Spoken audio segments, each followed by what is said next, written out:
Assalamu alaikum wa rahmatullahi wa barakatuh. Welcome to another episode on the Mrs. Elmi group. Today we have Mohammed Artan, and the topic is Introduction to Somali History, Scratching the Surface. So, Mohammed, can you tell us about yourself, please? Yeah, as you said, my name is Mohammed Artan. I was born in Somalia, where is a city known as al-Ḥabashah, sort of southwest in modern day Somalia. I grew up there first decade of my life, and the civil war happened, and we were one of those fortunate enough that got out of it on time, and we settled and moved to the Netherlands in Holland. In what was 1992, I believe, in December. So yeah, I lived there my teenager years, grew up there, moved to UK around about 2003, and have been here since then. And this is where I basically lived in most of my adult life, I would say. Yeah, I got married here, I've got children here. I've got 4 happy boys, mashallah, alhamdulillah. I have a business that I run, which is a Somali a publishing company. Started as a book selling platform where I sold Somali books, Somali studies books online. My business is called Looh Press. And so check it out at lohpress.com. The Looh is actually written in L-O-O-H because I haven't written in the traditional way, just to make it easier for everybody to pronounce, I guess. Yeah, so we moved to the publishing world. So after maybe working as an online seller, we sort of then branched out to publishing, and we've been publishing the last 5 years, alhamdulillah. We specialize in Somali history, Somali language, Somali culture, everything that is part of the humanities and social sciences, because that's a topic I love.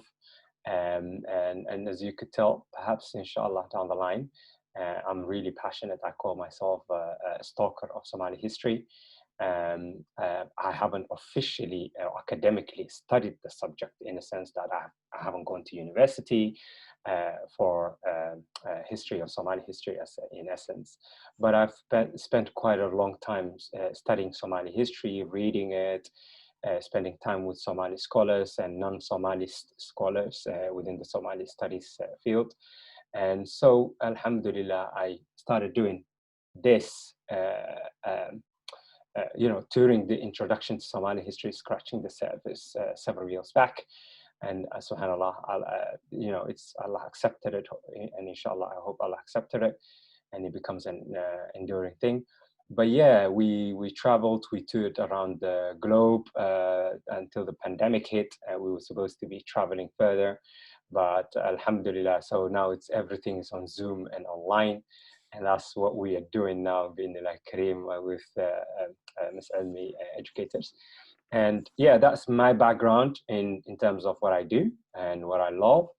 And yeah, this is my passion. And I come from the background of film and videography.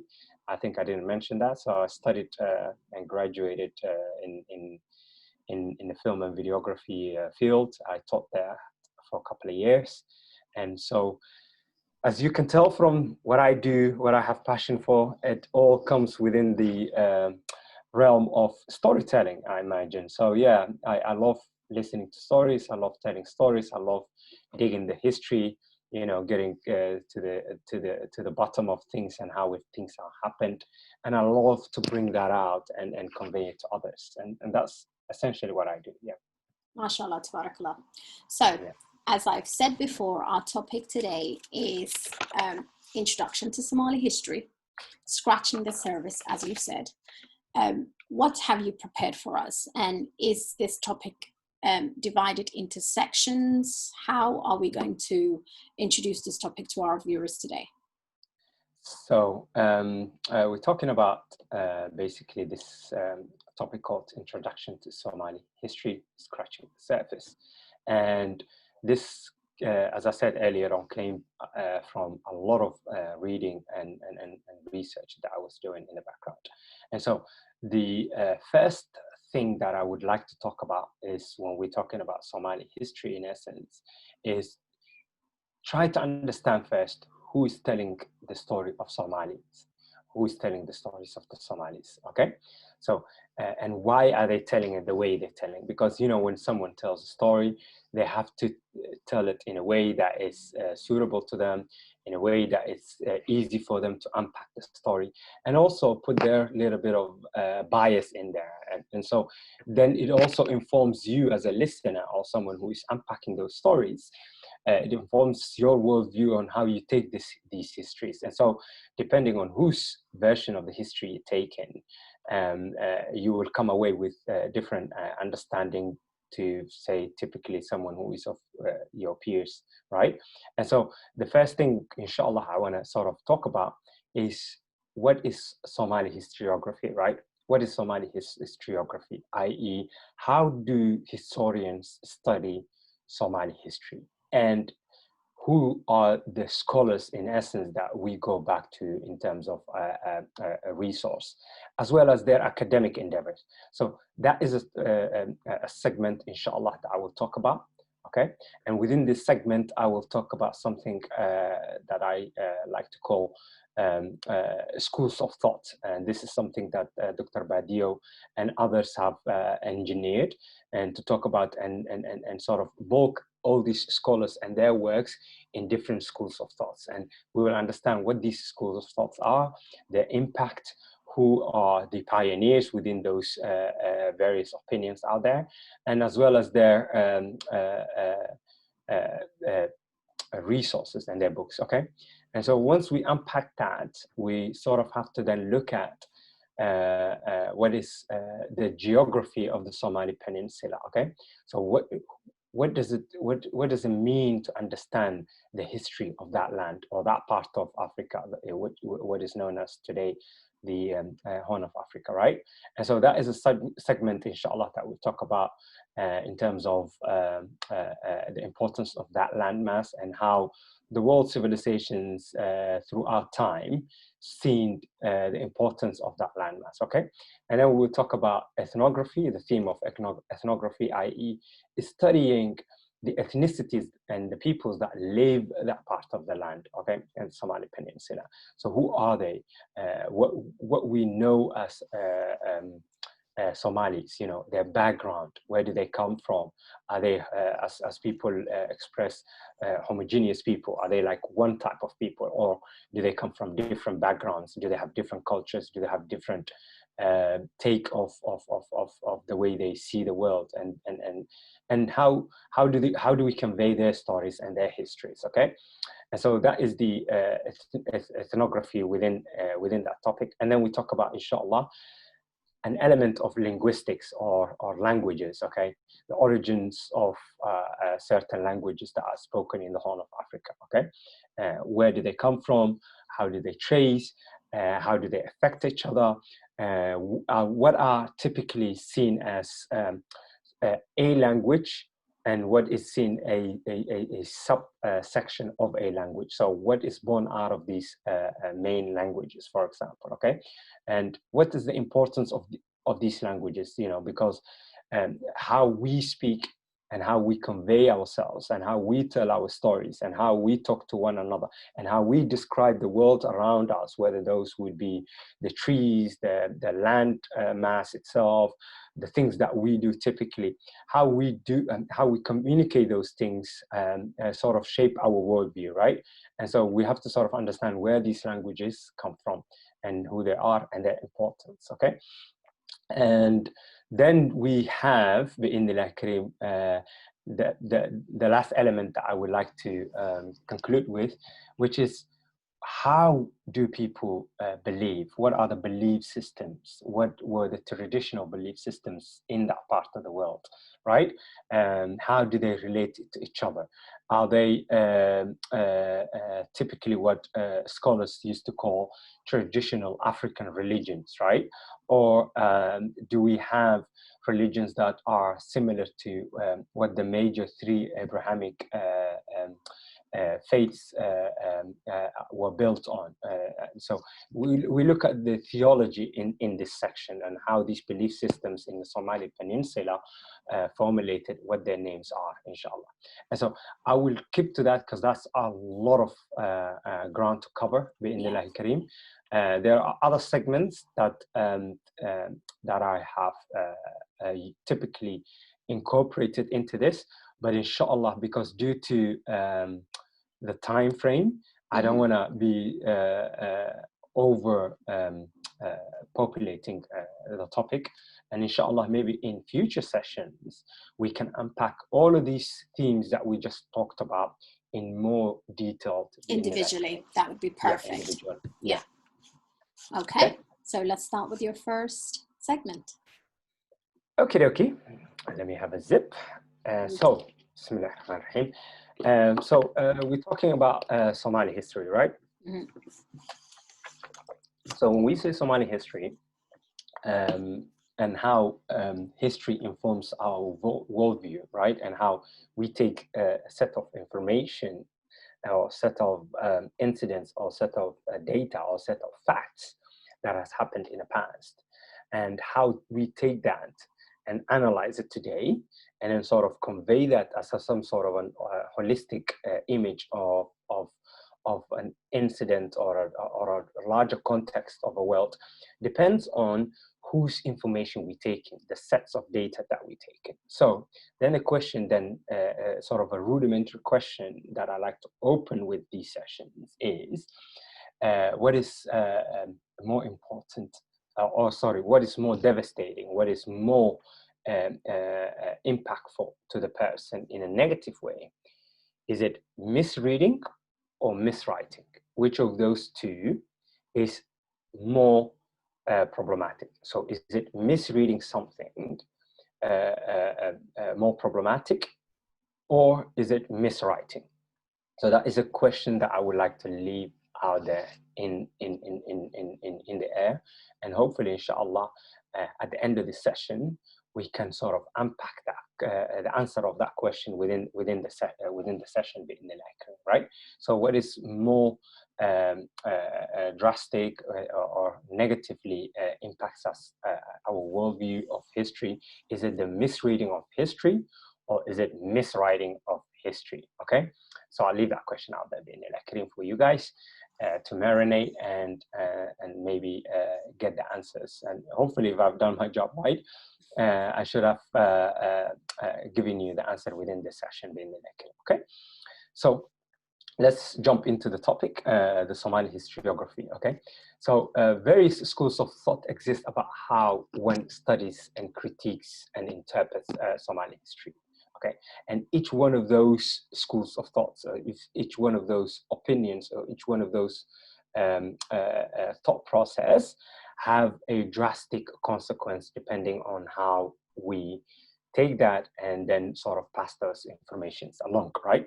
And so these school of thoughts in terms of Somali history are as follows, and inshallah I will make these school of thoughts.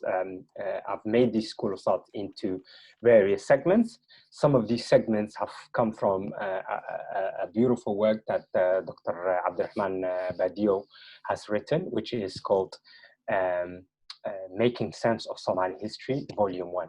So this book is in 2 volumes. And by the way, throughout these sessions, I'll be referencing a lot of work. And inshallah, I'm hopeful that later on down the line, you can consult these works, you can buy them online, you can support the authors, you can go back to these sources yourself and read them and understand the histories that's contained within them. So the work that I just mentioned is by Dr. Badio, which is titled Making Sense of Somali History, Volume 1. And Volume 1 is quite really important work because it goes back to the root of the problem in terms of making sense of Somali history. And it's really quite a good work, especially if you look at the first couple of chapters where the author tries to unpack how we understand Somali history and why we have those views about Somali history, okay? And so let's start with the most apparent school of thought, okay? And this is a school of thought that is known as the modernization method or modernization methodology, okay? And so this school of thoughts, or the modern school of thoughts, basically comes from the tradition of modernity, okay? So looking at Somali history from the prospect of, from the perspective of a modernity, of the modern worldview. And that means looking from the perspective of Western, what is it called? Western, I forgot the word I was looking for, Western eye, basically, right? Mm-hmm. And so this theory essentializes the demise of tradition, which means the tradition that it sort of tries to unpack and sort of discuss and to explain that people have moved on or have moved away from is the tradition known as the Islamic tradition and the clan in the Somali case, right? And this is one point that Dr. Badio makes in his book that we just talked about, Making Sense of Somali History, okay? And so who are the champions within these schools and what do they say? So some of the early champions of these schools that we have are some of the famous Western scholars that are out there, or what we would traditionally known as Orientalist scholarship, right? Mm-hmm. There are, for example, Richard Burton. Richard Burton, whether you want to call him famous or infamous, right, is the author who wrote that title called First Footsteps of East Africa. Grandiose title, but what he's essentially trying to say is that I'm the first non-Somali who landed there and sort of unpacked and tries to understand the Somali culture, the Somali peninsula. And it's got a lot of information about certain clans, how they moved, conflicts, traditions, set of histories that predate his time that he came, but also a lot of assumptions about the Somali culture, Somali clan system, as well as the Somali identity of Islam. And a lot of these information are, depending on how you unpack them, very problematic, okay? So that is Richard Burton, who has written his work in 1850s. Okay, there are a couple of other Western scholars who came before him, but in terms of the impact that they had on Somali history compared to Richard Burton, it's slightly nominal. Richard Burton has been one of those guys who are sort of the Bible of historians when it comes to Western academics in terms of looking at Somali history, okay? And so, then you have also Enrico Cirilli, who is exactly like Richard Burton in many ways, but comes from the different part of the Western Hemisphere, which is the Italian tradition. Okay, and so these are two scholars are representative from the empires that are in the midst of scramble for the Horn of Africa at the time in the 1850s, 1890s, early 1900s or something. So Enrico Cirilli is an Italian scholar who's been a governor for a while in what is today Eritrea and parts of Somalia. And he was for a while working in what was known as the Italian Somaliland. And so he's written ferociously around the topic of Somali culture, Somali history, Somali Dhaqan, Somali, how do you call it, Somali hair, Somali customary law. He's written a lot on Somali customary law. And most of his material, if not all, are written in Italic or Italian.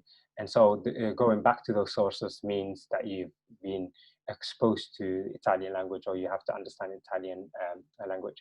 And so he's got he's got 3-part volume that he calls Somalia 1, Somalia 2, Somalia 3. And these are 3 volumes that he has written, and he talks about Somali history. Slightly difference between him and Richard Burton is that the fact that Cirilli focuses a lot on the Islamic tradition about the Somali history. So there's a lot of material from the Arabic sources that he translated, that he actually codified within his work. Some of these actually works are only kept in his own writings because we don't have access to the original material anymore, unfortunately. And so that is a scholar that is out there, and I'll talk about how he shaped Somali studies in that essence.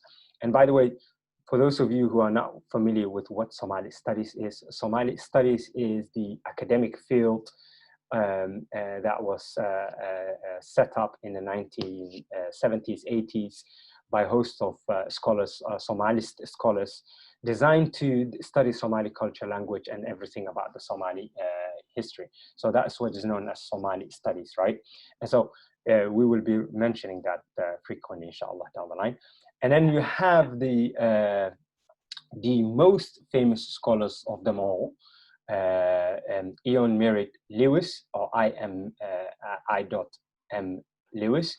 And Lewis is a scholar who wrote a lot on Somali history, Somali culture, religion, Islam, how Somali clans live and how they move. Specifically, he specialized a lot in what is now known as Somaliland, all right? Or Waqooyi, or the northern parts of the Somali Peninsula. Mm-hmm. Yeah, and so in that essence, a lot of his initial research was designed in the 50s and in the 60s to come from that background. Somalis had due to him, I think, and various other scholars that came later, they had a funny anecdote, funny saying,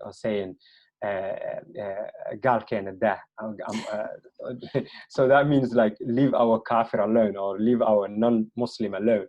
And they said that is because, you know, a lot of these scholars, what they did in essence is when they spent quite a lot of time with certain clans or certain Somalis within the Somali Peninsula, they obviously were well informed in that worldview, right?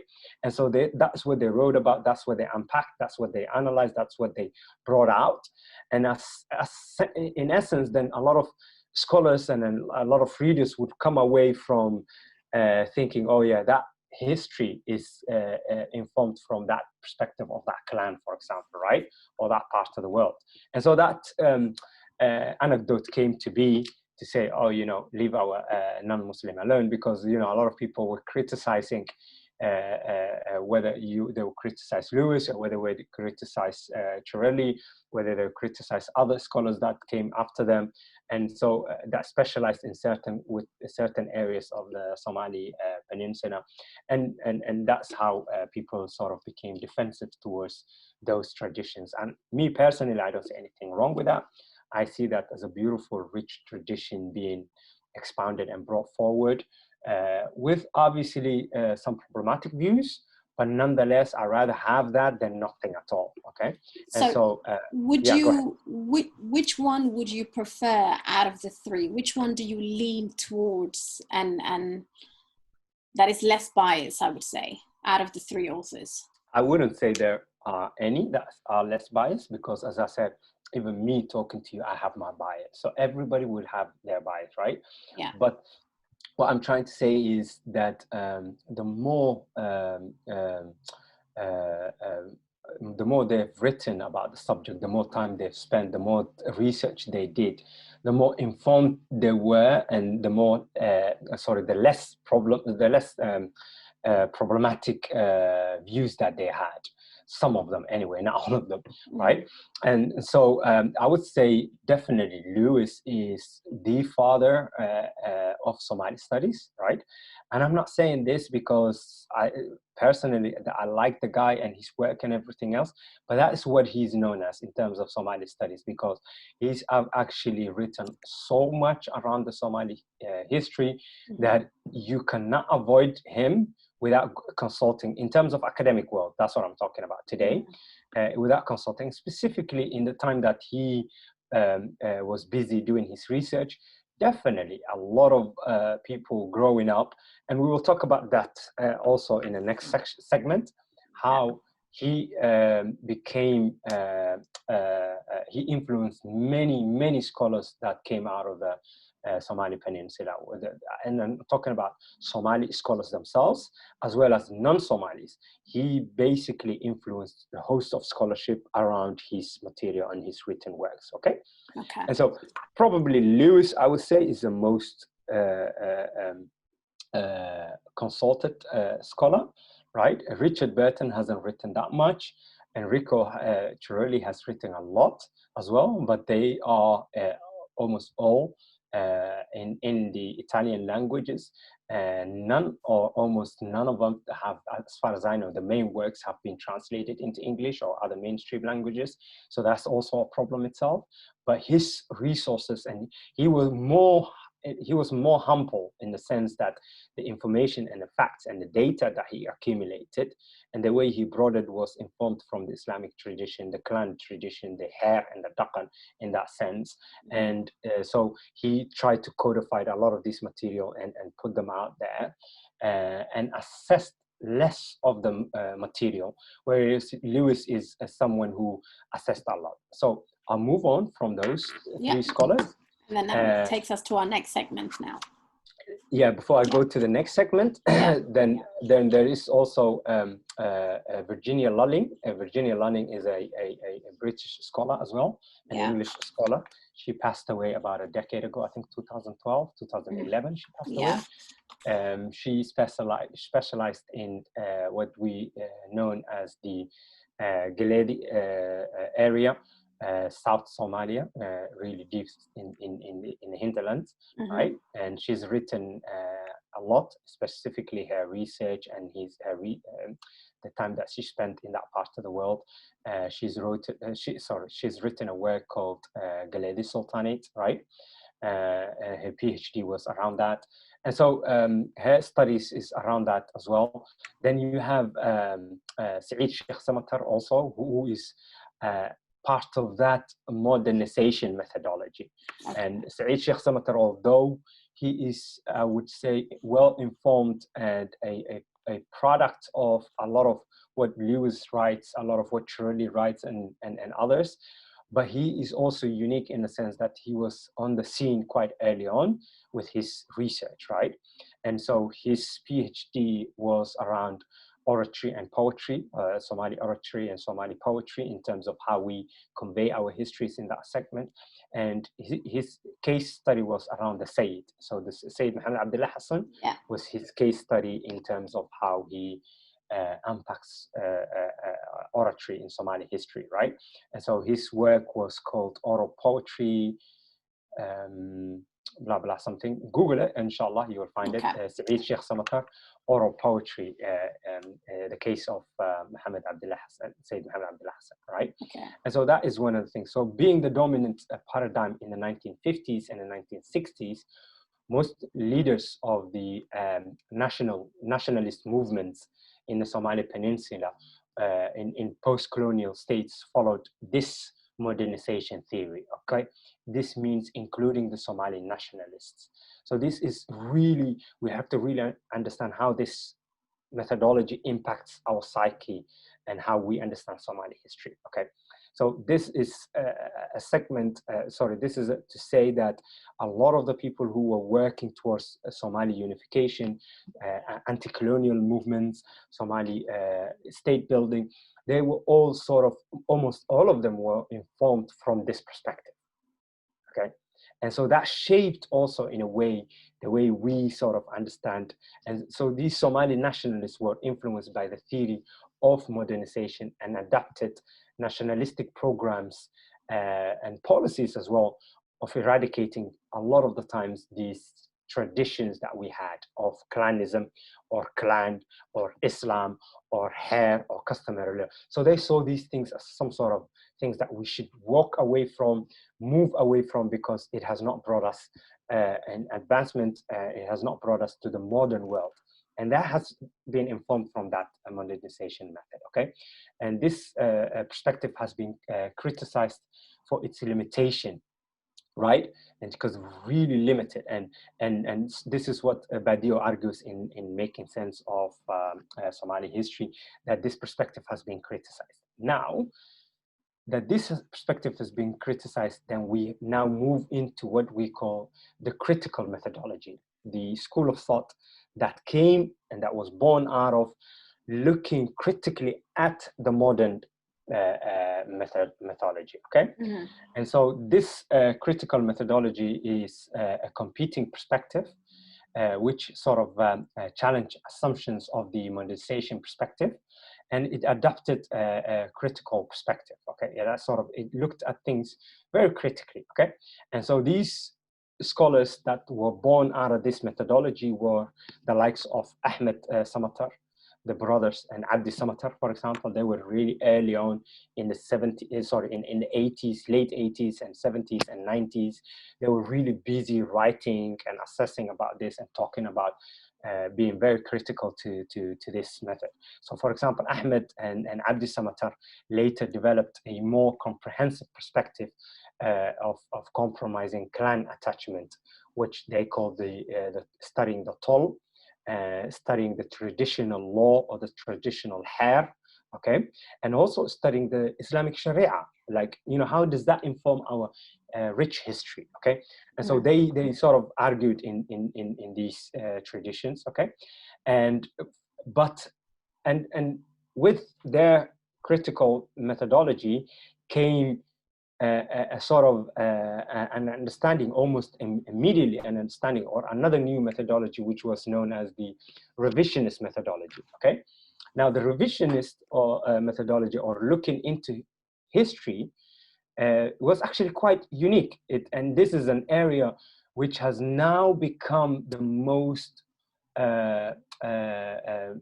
populated area in terms of Somali historiography and in terms of Somali history, right?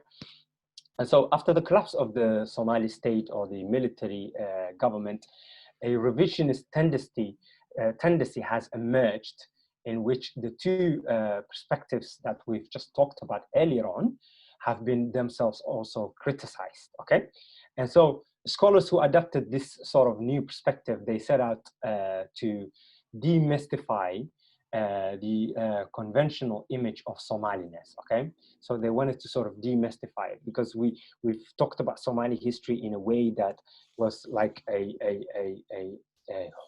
holy triangle that, you know, or this was, you know, some of the concept was the homogeneous aspect, the language, the people that live there, the cultural norms of certain Somalis that have been emphasized in sort of at the cost of other Somali cultures, right? And so this the conventional image of Somaliness has been deconstructed, okay?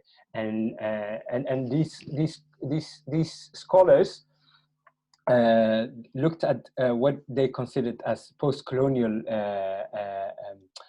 clan interest, and how these clan interests informed us. And some of these scholars were the likes of Mohammed Haji Mukhtar, okay? And Mohammed Haji Mukhtar, who is based in the US, okay? And then you have Professor Ali Jum'ale, who's edited and written several works on this, and we will talk about these works down the line, bi'idhnillah al-kareem. Then you have also Abdi Kuso, also based in North America. I think he's based in Canada, or is he based in the US? I'm not sure. Then you have Hassan Mahadala, and then you had Umar Eno, and then you have Catherine Bestman. Okay, so these scholars, they try to look at this revisionist history to say, okay, listen, Somalis have been telling stories about their history that is unique to certain type of Somalis. So, for example, Somali or Reguraga, the Somali that is pastoral, the Somali that moves from one land to one land, that lives off the camel. But what about the Somali who is also pastoral but lives through farming? What about the Somali who lives on fishing, or that lives on the coastal towns? What about the other Somalis that we quote unquote call the minority groups? So who talked about their religions and their cultures? Who talked about their form of Somali language and how that informs the rich tradition and the heritage that they have. And so these scholars have written extensively about that subject, right? Mohammed Haji Mukhtar has a book called A Dictionary of Somali History, I think. I'm not mistaken, and it's an amazing book. It looks from the perspective of a lot of the Rahanweyn chapter that have been skipped, or Rehawayn or Kaleto, so Digil Merifle, people who live that part of the world. Okay, Jum'ale he's got an amazing edited work that he's put together, which is known as the Invention. Somali Invention, or what is it? It's called Invention of Somalia. Sorry, I haven't written the title. It's not in front of me. But Google it again, you'll find it. Yeah. Now, this is really an amazing work, and I advise a lot of the people who come to me and say, like, oh, you know, if I want to study Somali history, what do I do? How should I approach it? This should be a textbook for anybody and everybody starting to learn Somali history. Okay, Invention of Somalia, right? Now, the reason I say that is because there's a collection of articles from various scholarship from different backgrounds that we mentioned earlier, who are part of this methodology, which is the revisionist methodology, right? And so they've written articles that tackle some of these points that we mentioned, okay? And it's really important then immediately, if we are approaching Somali history, that we become informed that there are other perspectives of Somaliness, okay? You do not have ownership on Somaliness in terms of your way of doing things, okay? It might be the things that have been reported the most, the things that have been adapted the most, or the type of Somalis who traditionally that have covered larger land mass through the pastoral camel herding, right? But nonetheless, that does not mean Somalis are uniquely homogeneous people that have one set of understanding, right? And so that is work that I would highly recommend that people look into.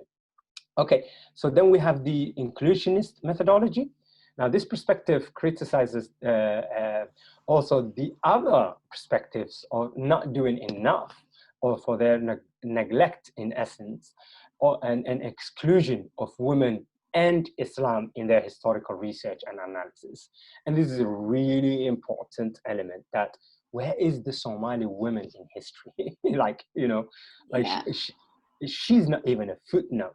Like, you know, we talk about now modern days in our woke sense of culture and everything else, when we talk about histories and how we unpack histories and how we get informed. And so, like, if you're doing statistically any societies, at least half of the society consists of women.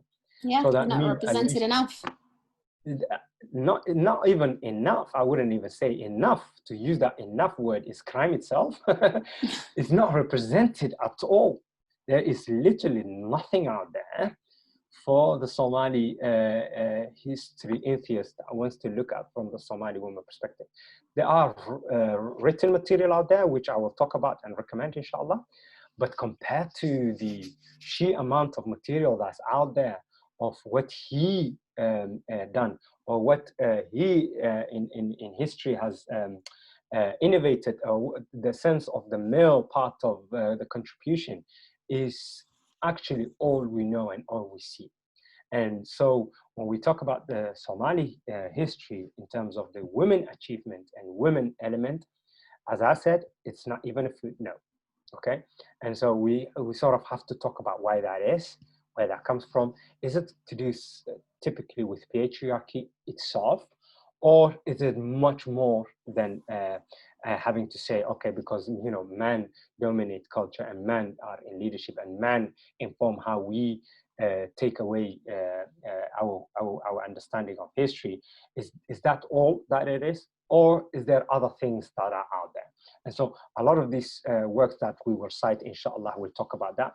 And so, yeah, it argues that Islam and women were missing components of the colonial and post-colonial Somali historiography.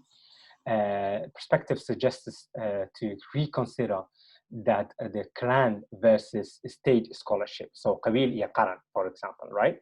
So like, you know, we're always talking about, when we're talking about these histories as these dualities, like there's nothing else out there. Like we're talking qabil, or we're talking about qarin, or we're talking about the Could contribution. you define that qarin word for me, please? Qaran I know is what qabil is because that's the heart of Somali history. So what qaran, about the other? qaran is national element. Nationalist. So nationalistic aspect, right? Okay. So the scholarship of assessing and talking about qabil and qaran for most of the part, how nationalistic people were, how the nation was birthed, who contributed toward it. All these things and all these parts are part of the elements that people talk about, and almost all of them, there are no representation when it comes to the women. And so enlarge the scope to us, the society, which is bulsho ya qaran. Bulsho, as you know, is a society, is a complex of set of people that come together, so the society at large, right?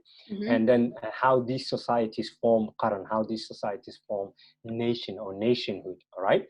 Okay. So with the rest of the SYL members, they sort of carried out a long planned demonstration, for example, against the return of the Italian rule, which was under the United Nations trusteeship. The young women were left behind at, for example, the headquarters. They were left behind at their houses. The SYL members were not really counted as officially as part of women folk, right? They sort of was killed by a pro-Italian, a lot of pro-Italian mob intending to sort of demolish the buildings and the things that the Italians have left behind. And so the women element, in terms of even that episode of the SYL, in that episode of nationhood and the nation, has been completely ignored. And this is something that specifically something that Safiya Aidid, for example, has written a article, a beautiful article. I would recommend people to consult that article, which is called Haweenku waa Garab. Women are a force. Yeah, Haweenku waa Garab. Women are a force. So the article is written in English. So what she called the article, Women Are a Force, Women in the Somali Nationalist Movement, 1943 to 1960. This is an article that Safiya Aidid has written, right? Okay. And so this is some of the segment that we just talked about earlier has come from her article. Okay, some of the stuff that I just mentioned. Yeah. So that the women's contribution has been completely ignored. And so the other people who talk about the contribution of Somali women in that essence are, for example, Amina Haji Adam, women, and she's written a work called Women and Words, the role of women in Somali oral literature. Okay. Amina Haji Adam, so look that up. It's called Women and Words, the role of women in Somali oral literature. Mm-hmm. Then you have Hamdi Mohammed, who is based in Canada, who did her PhD thesis around the topic of multiple challenges, multiple struggles, a history of women's activism in Canada, Somali women's activism in Canada, right? Okay. That was her PhD thesis.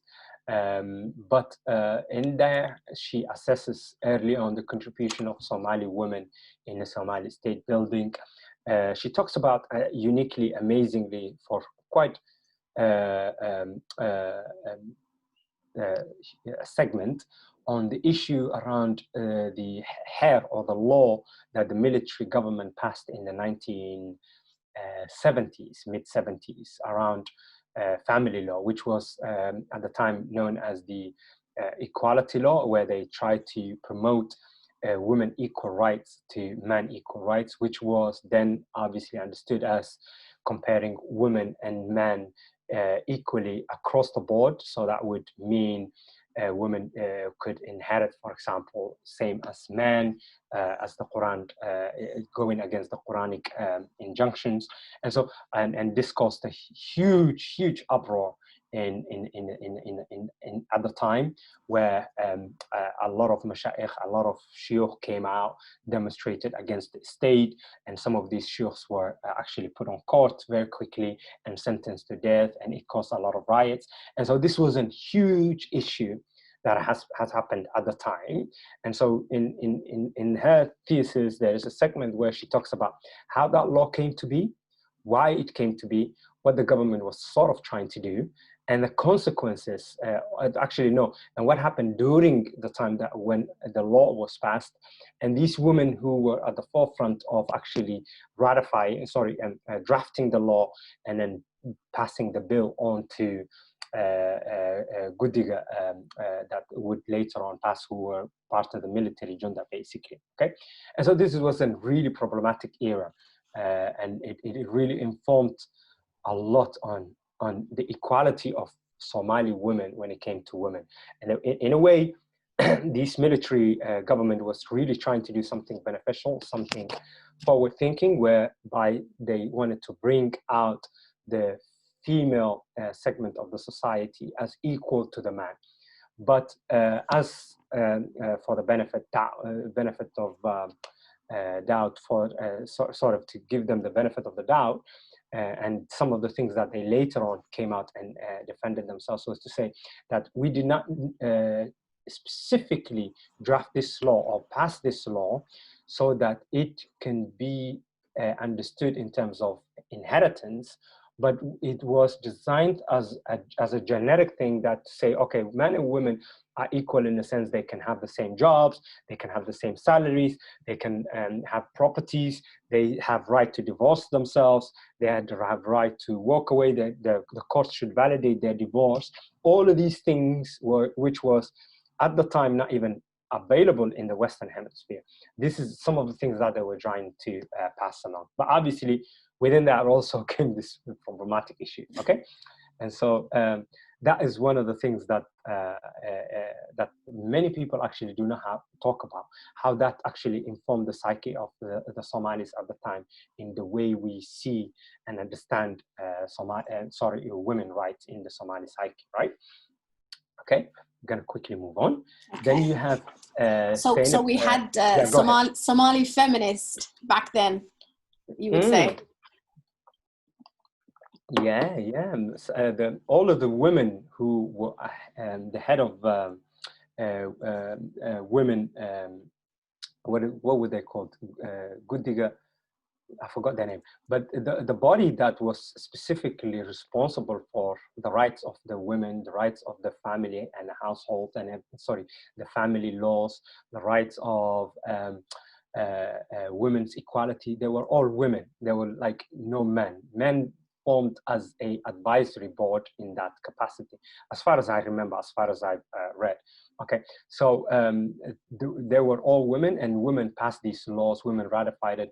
At the time, you could even see that the civil rights movement that was going on in the US was being demonstrated by women in Somalia, in Mogadishu, in various parts of the Somali countries. So there are a lot of things that we have not talked about and we have not covered when it comes to Somali women in that part of the history. Okay.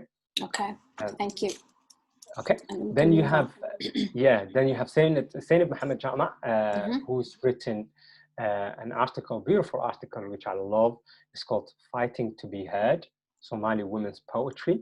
And this was, and in a way, what she's trying to do is she's trying to compare the literacy, the competence of Somali women poetry, okay, as equal, if not better, than Somali men.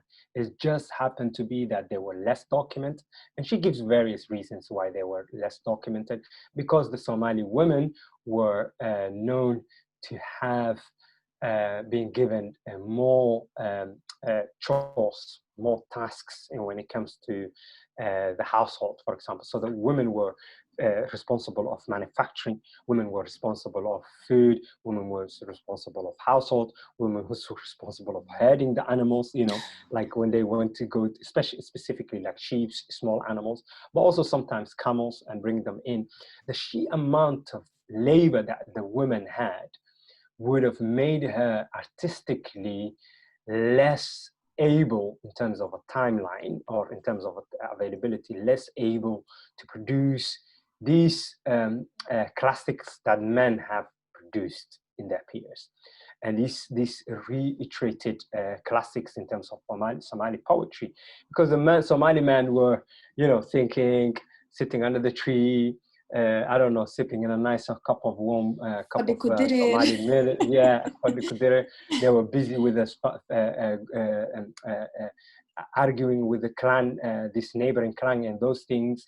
They sat for the share.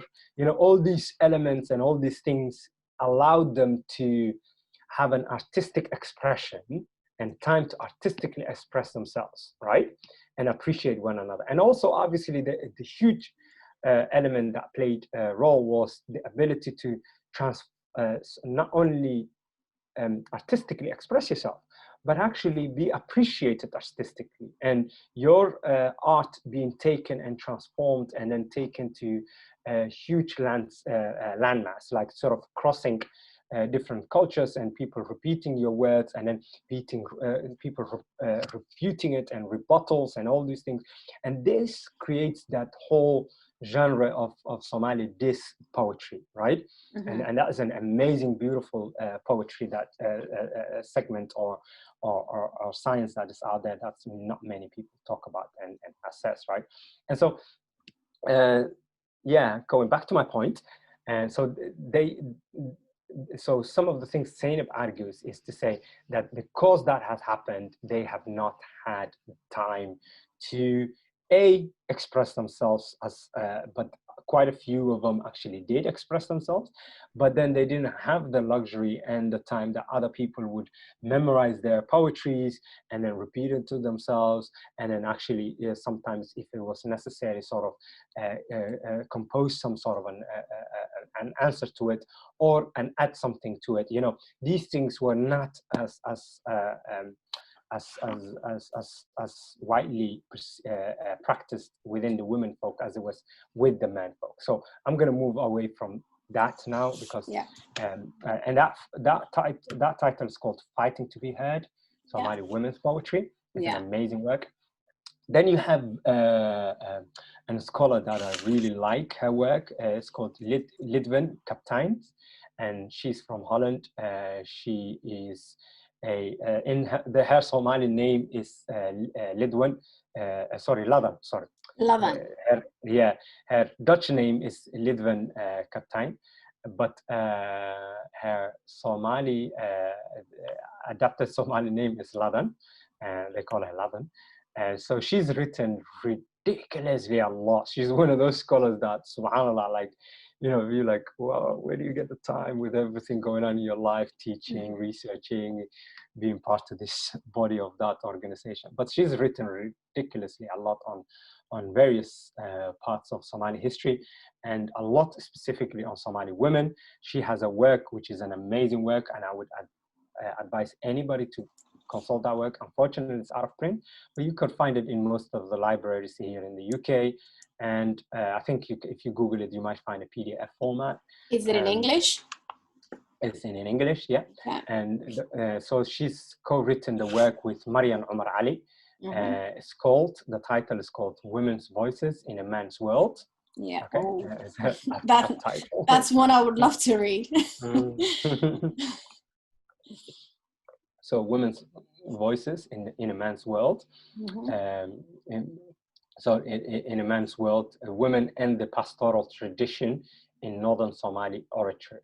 So that is also some of the topics that she writes. She's also written a work called Women and the Crisis of Communal Identity, the Cultural Construction of Gender in Somali History.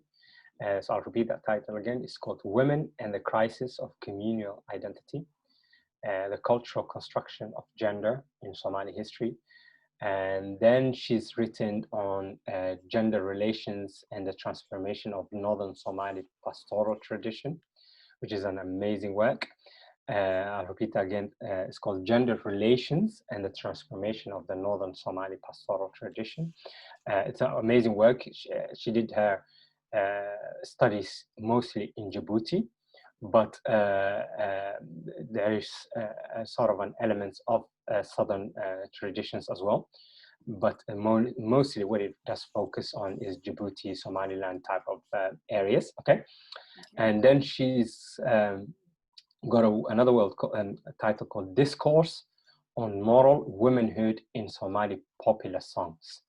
Discourse on Moral Womanhood in Somali Popular Songs, 1960 to 1990. This is an era where Somali songwriting and these cultures really was immense, okay? And so I'm going to quickly move on. I think Can I just confirm her surname? Can you spell her surname for me? K-A P T E for Echo, I for India, J for Juliet, and NS for November, Sugar. So it's Captain. This is a Dutch name. I think she's Dutch. She is married or was married, I'm not sure, to a Somali. She spent quite a lot of time in Somali. She predominantly researches a lot on various aspects. She has an article on Islam in the Horn as well. It's quite a few works that she's written, okay? I'm going to quickly move on. Then obviously we mentioned Safiya Aidid, who's written Haweenka waa Garab, Women Are a Force. I think she might have written a couple of other material out there now. I'm not up to date with that material of academic material out there at the moment. And so then you have also Christine Ahmed. She's written a work called Finely Etched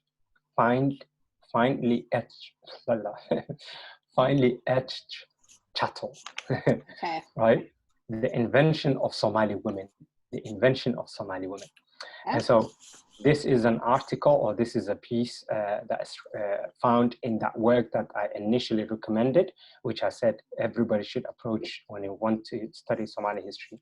There, it's called The Invention of Somalia. So it's in that work, The Invention of Somalia, which is edited by Ali Jamal Ahmed. That is an amazing work. It's available on Amazon. Most of places you consult, you can actually find it, okay? So it's Finely Etched Chattel, The Invention of a Somali Woman, which is found in The Invention of Somalia, okay? And then you have also several others who I'm not going to go into now because time does not permit us. You have Lee Cassanelli. You have Virginia Lulling, we mentioned earlier. You have Abdurrahman Badiou himself, who actually writes quite a few bits about women achievements. And then you have also maybe Mohammed Haji Ingris, who is doing his PhD at Oxford University at the moment. And so those are the segment that concerns the inclusionist methodology, okay?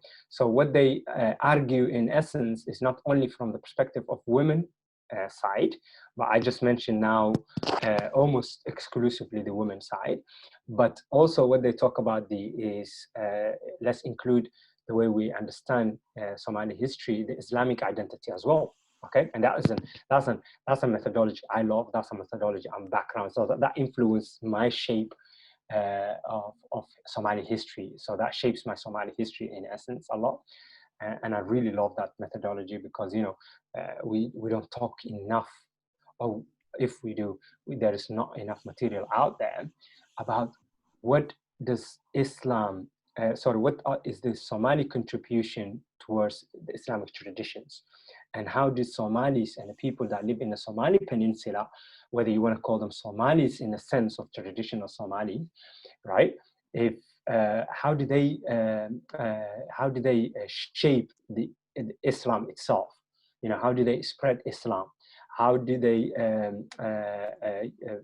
what uniquely contributions are out there from these people that come from the Somali Peninsula when it comes to Islam? And there's not enough material out there, not enough people talk about that or write about that. And that's something I mentioned earlier on that I really love, which is part of the methodology, which is an inclusionist methodology, okay? And so we're going to go to the cultural methodology, inshallah. There is a segment that I like to add, which is the cultural as well as the linguistic methodology. Now, there's quite a few scholars that are expert in this. There are not too many, unfortunately, and their works are not mainstream, unfortunately. And therefore, a lot of people who want to understand Somali culture, Somali language, and how it impacts and how that informs our sense of history,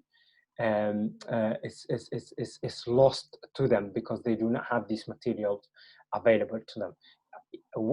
It can either be some things that are out of print, it can either be something that are exclusively only available in Somali language and written by Somali scholars themselves. So not enough material is out there. But what they do is they try to unpack Somali history through the cultural norms, through the linguistic methodology. And so they assess history through language and culture, right? And some of these champions are, for example, Abdullah Umar Mansour, who is now based in Italy. He is probably, without exaggeration, the foremost living expert in Somali language today in terms of academic or academia. Okay, he's in his 70s, I think, if not above. I hope he can forgive me for mentioning his age. But I know him, very humble scholar, very down to earth. I don't think he minds. I think that's a contribution, that's a plus point in his worldview, I think, in his understanding of who he is. But yeah, Professor Abdullah Mansour writes a lot on Somali history in terms of the language, and his to-go point, and this is also another book that I highly recommend to anybody who wants to read Somali history from a perspective of the Somali language and the Somali themselves, without much bias, right? Because obviously, like we said, there's some bias to everybody, but without much bias. What Professor Mansour does is he literally tries to get everybody's angle in there and is very academically thorough. And so one of the work I would really recommend is, and is published in Somali language, is called Taarikh da Afka iyo Bulshada Soomaaliyeed. Taarikh da Afka iyo Bulshada Soomaaliyeed. So the book, yeah, go on. You want to say something? I was going to try and translate that. Taarikh da Afka, the history of language. Yeah. And what was the second part? Bulshada Soomaaliyeed. I would not. Bulshada Somalia, Somali society. Somali society, okay. Yeah. So, so the title is, in essence, trying to allude to the fact that he's trying to study history through language and so through language and culture, right? Okay. So what he's doing is he's assessing three parts within that. So he's assessing what we know Somali culture as, you know, Somali regura, the Somali who is pastoral, who is moving from one land to another land, right? So whether that would be the camel herder, whether that would be the Somali who is pastoral in a sense, works with the cowboy in essence, you know, works with those animals, and the farmer, the one who works within the farms. So he's trying to understand these cultures and their ancient histories and how that informs our Somali history. He's also trying to understand Somali language from the perspective of ancient cultures. How does our Somali language relate to ancient cultures like the pharaonic cultures or the pharaonic languages? How does it Mesopotamic, Babylonian, Roman cultures and Roman societies.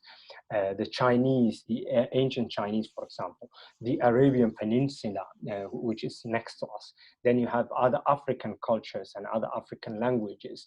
How do these things affect one another? And where does Somali language trace in that tree of languages that the world is spoken of? Is it early on? Is it somewhere middle phase? Or is it a newcomer to the scene?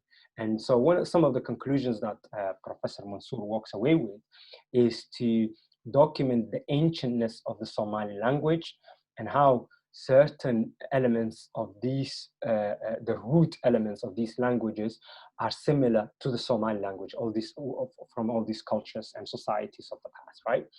And so that is an amazing work, as a work that is widely referenced. It was published in around about 2010.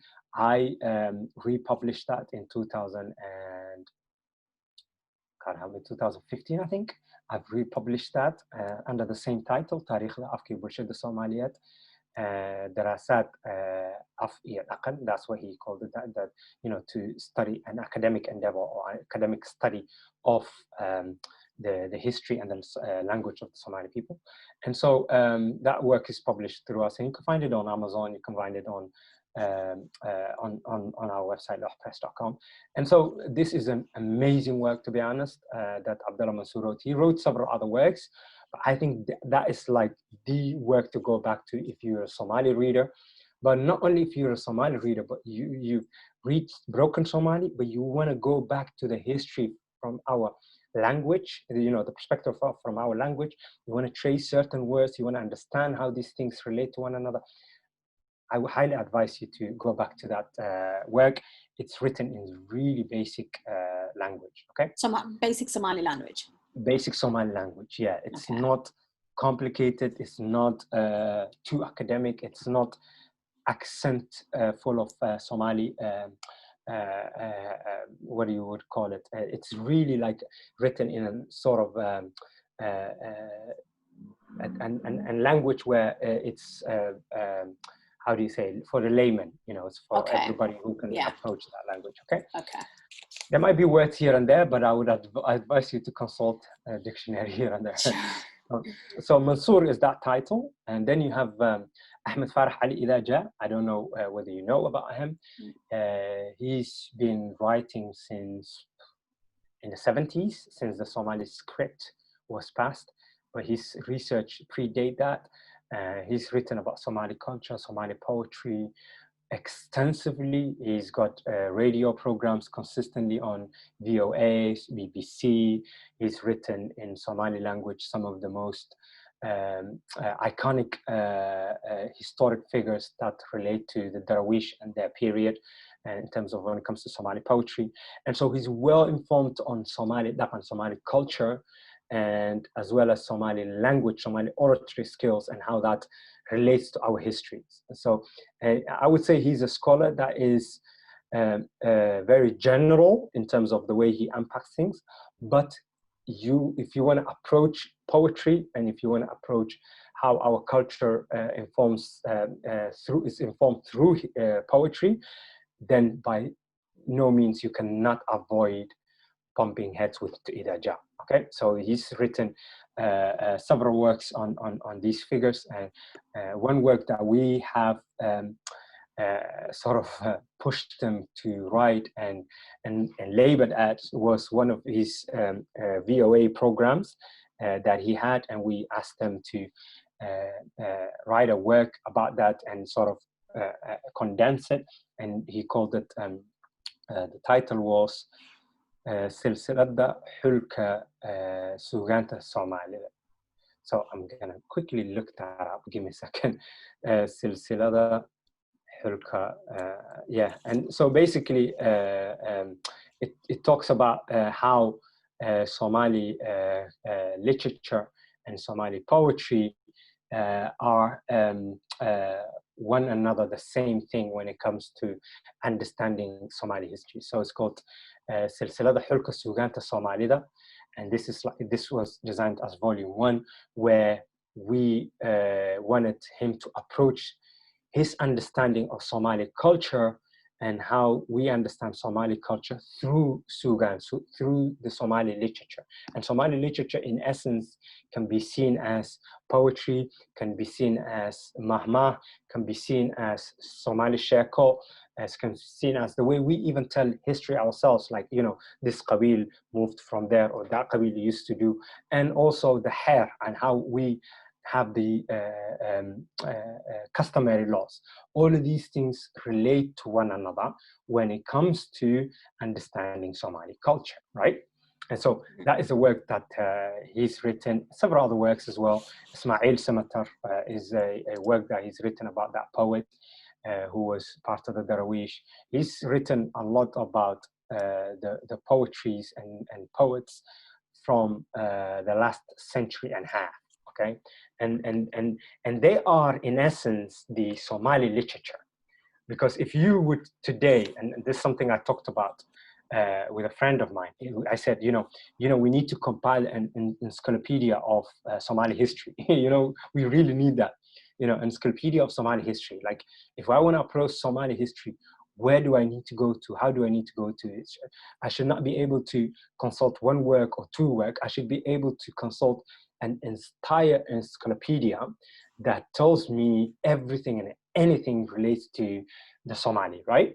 And so we were talking about that, and some of the things we talked about is then, you know, a mandatory thing to do would be to talk about all these poets and all these poetries that they compiled in the Somali language, and how that informs our perception of Somali history. Okay, and that is really important to understand the impact that these people had in transforming and as well as transporting the Somali history from the past to modernity or today. Okay, so that is one work of Idaja.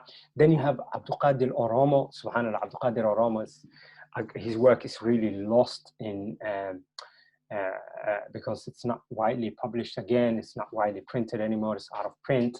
And so his work is not really approached. He studies the clan dynamics a lot, and how these clans are hierarchical, you know, how they build, how they come, and basically what that means to the typical Somali in terms of Somali clan system, right? And so Abdul Qadir Oromo is a definitely scholar to look at his scholarship. But again, as I said, he's written in Somali. Some of stuff I think I translated. I haven't come across. Someone was telling me some of his stuff was translated and available, or going to be made available in Somali language. Okay, and moving on. Oh my God, time's running out. Okay, so on the topic of the literature and the language, I have a question for you. So we obviously have a lot of children, obviously, being born here in the UK and other parts of the world, and it's fair to say that they have kind of lost their identity in a way, where they no longer either value the language or don't speak it fluently. So how would you encourage parents to develop that routine where they're consistently teaching their children the language, and how can we encourage our youth to also value their language first before anything else?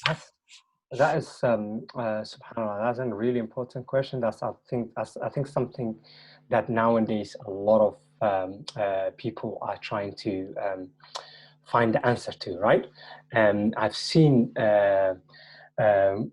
quite a few works that are designed to help and assist parents to teach their kids Somali language, right? And there are works that are out there. So it's things are not the way they used to be back in the day, right? So back in the day, we had this very minimalistic industry in terms of Somali literature when it comes to empowering the youth and the young and the children in terms of teaching the Somali language, whether that would be in the form of flashcards, storytelling, traditional stories, translating them bilingual material, all of these things that are out there that parents could have utilized early on, and also that, you know, young generations are now making use of. are really important to get access to. So I've seen quite a few people that I've closely worked with, and people that I still continue to work with, that are constantly developing that segment or that part of the industry, i.e. children literature, when it comes to the Somali language. And how do we then utilize that then? That's the question, because we can, you know, develop material, you know, till judgment day count. You know, what does that mean? Who's going to make use of it? How are we going to make use of it? Who is it for? In what way is it designed? In what way do we teach our youngsters to appreciate Somali language? And so all of that starts at home, right? And so if the parents are not willing to engage the traditions, if they're not willing to engage the Somali language, if they're not willing to engage, and they see this whole thing as some sort of a, what's the word? With an inferior mentality, that it is not important, then that is not gonna matter. But if they see, like most of the studies now show, that it is really critical for the development of a child that they understand their mother tongue, that they actually should have more languages than one in the household. And specifically, if they are from a background of multilingual, that they should be encouraged to speak their language and to study. If the parents cannot understand that and cannot see the importance of that, then that is going to be a huge loss. But if parents understand that important element of actually empowering your children, making them sure that you've given them enough tools to face the future adequately as a capable adults and capable, well-informed adults that contribute to our society, a huge element of that is understanding where you come from. A huge element of that is understanding your language, right? And so we can only do that, and we teach sessions here, me and a friend of mine. I teach the Somali history bit, and he teaches the Somali language bit, okay?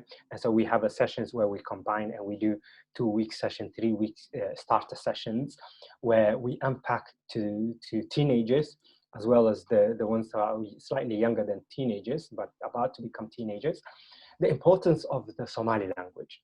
And some of the things, unfortunately, we deal with, it's like, you know, someone forced them to be there, right? So they don't, obviously teenagers, they don't want to sit in a classroom. That's given, right?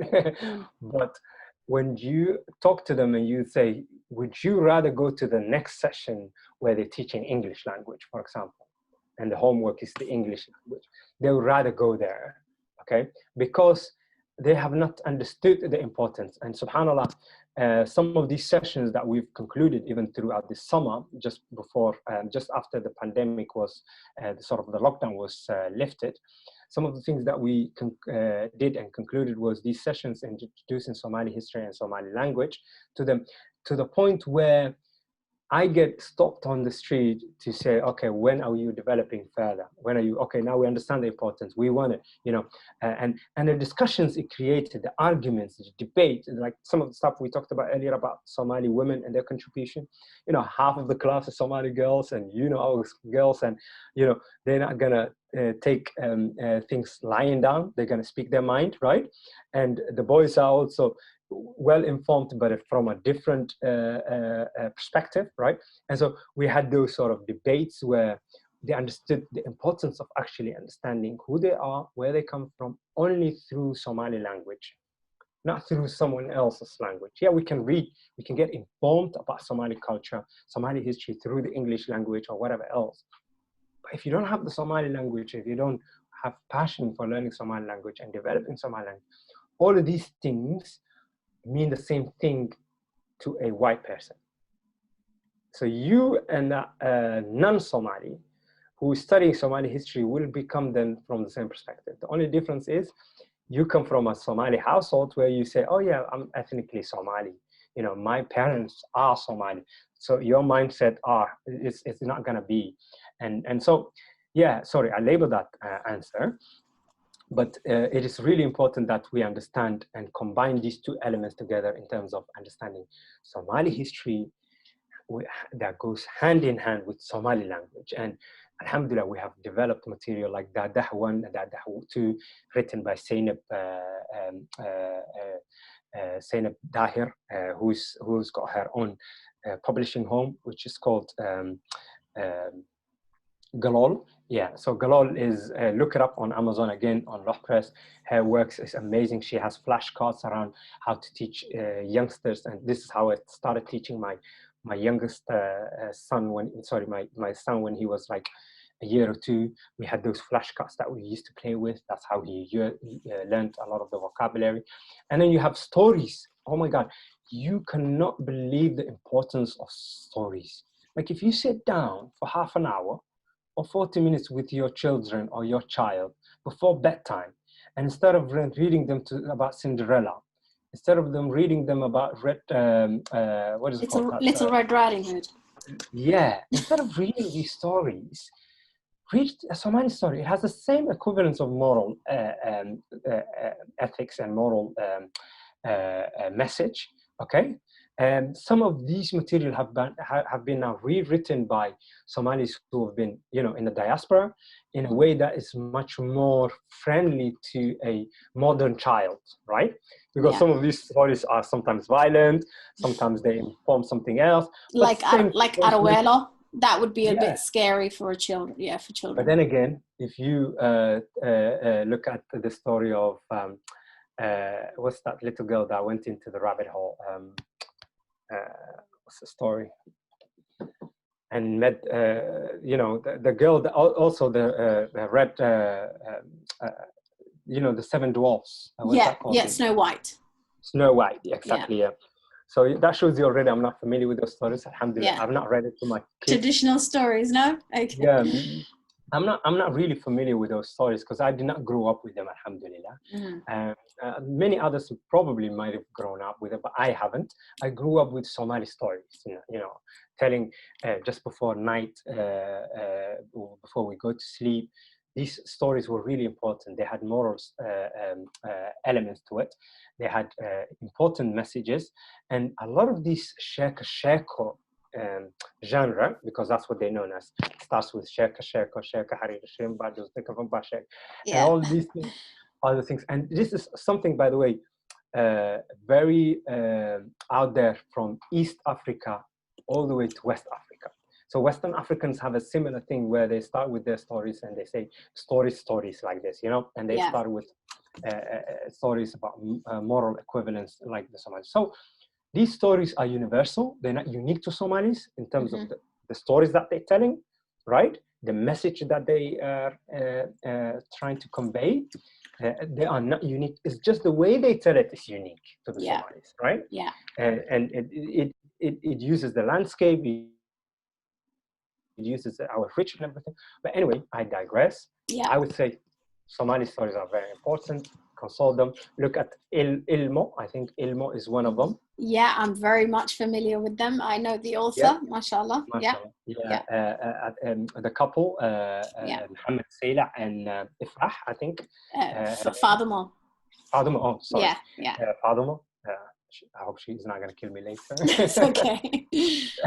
Cut this out. So that is what was I saying? Yeah, that is a really important element to understand on how we take these stories that come from us and read it to our children before bedtime. It's really important, and Egal Shidat is one of those. Egal Shidat is very scary. It's all about blood. It's all about fighting. But the moral stories are the way he's cowering out cleverly out of difficult. He thinks on his feet very quickly. Yeah. And the thing is, he is the epitome. He is the model of cowardness, right? Okay, that is what the story is about. That this guy is coward. He does not like conflict. Does not jump at it. But the thing is, he's not a coward though. The story tells something else entirely. He's clever in disarming his foe in a way that suits him best without ever firing a spear in a Somali context or without ever shooting a warrior. Yeah. So it is really important that we understand these stories. Okay. Anyway, does that make sense? So can I just go back to the Galol? Who was the author of that? The author of Galol, the publisher Galol. Yeah. Yeah, Zainab Dahir is the Zainab Dahir. is the owner and the Okay. founder of Galol. She's got really good works out there, and she's one of those people I proudly call my teachers. Okay.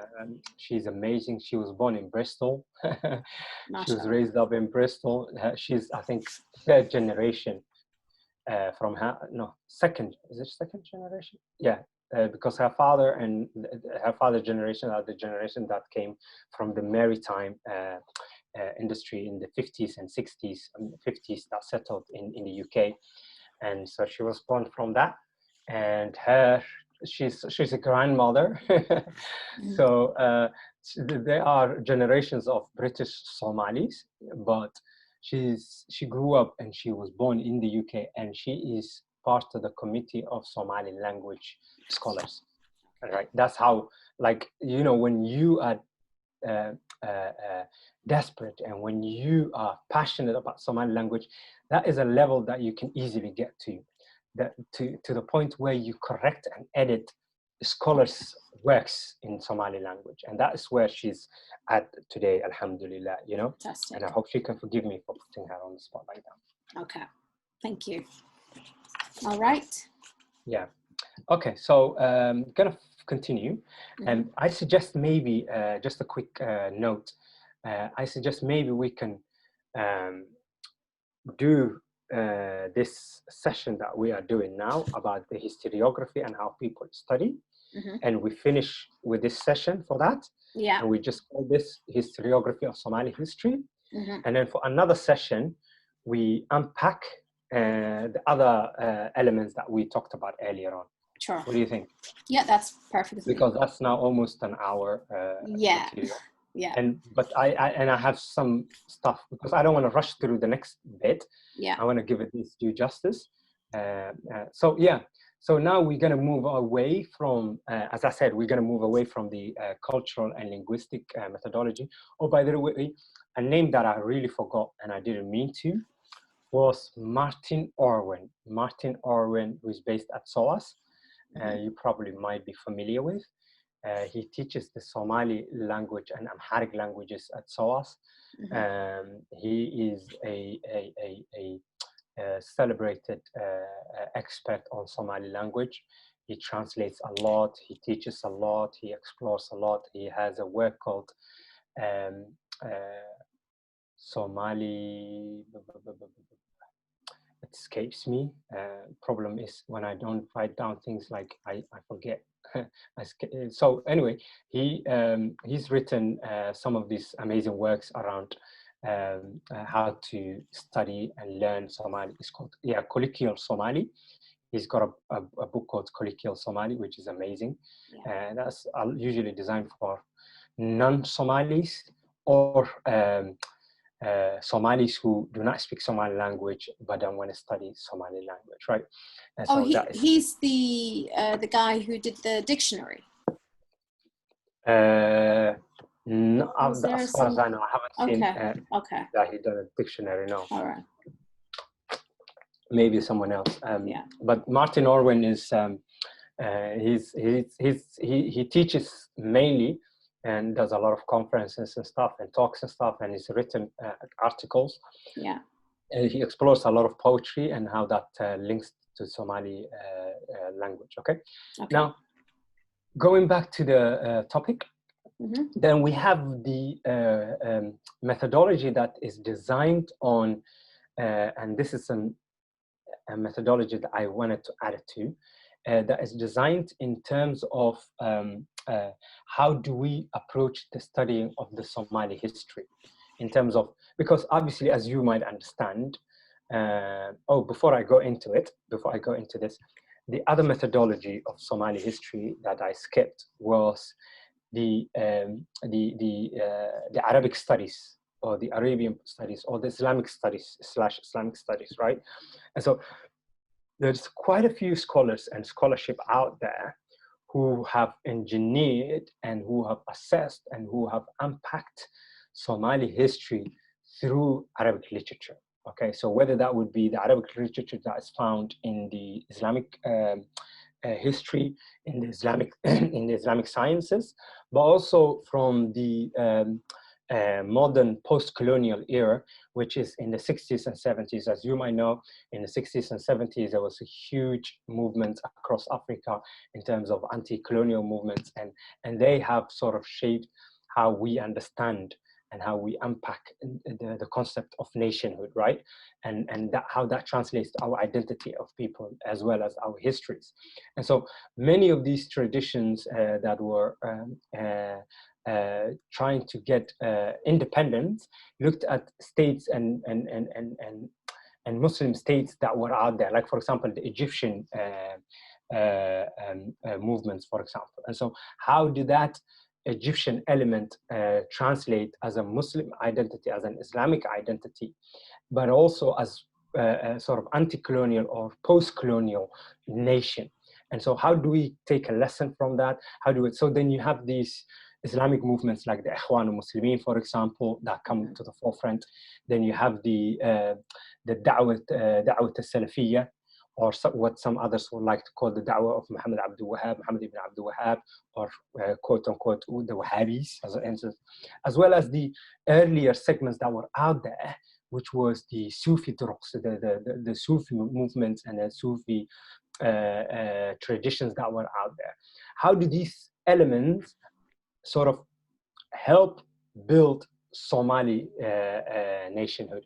Or to what extent can we say they have distracted from Somali nationhood? Because there are data and information out there that a lot of these scholarship, there's a lot of this Islamic scholarship and their approaches were really anti-progress in the sense of the modernization methodology that we talked about and these other people that were there at the forefront. So they didn't want this concept of Latinizing the Somali history and Latinizing the Somali language. And so there was a huge movement about, for example, the SYL government. If you look at the charter of the SYL government, the constitution of the SYL government, before even when they were forming their constitution, they talked about, and as well as the SYC and the Somali nationalist, Somali National Liberation or something, which was based in Waqooyi in Somaliland, right? So these movements and these political movements, some of their constitutions, you could see immediately, almost immediately, they wanted to adapt an identity for the Somali people of saying the Somali language is the spoken language of the Somali people, and we need to have an agreed way of writing the Somali language. There is a false notion that goes out there and say the Somali language has been written in 1972. Correction, Somali language has not been written in 1972. It has been what is it called? Made official. The Latin form of the Somali language or Somali script has been officiated and made official in 1972. Not the Somali general other scripts that were out there prior that date, okay? And so there were other scripts that were out there, something called the Wadad script, something called the Goodwill script, named such because of the area of where the Goodwill live and where the script was mainly predominant, right? There's something called what looked like an Amharic script. There's the script of Kadarre. It is also, the Wadad script has an Arabic form that it utilizes. Then there's also the Latin script that is what is now modernly used. So all these things informed on how we understand our culture and history.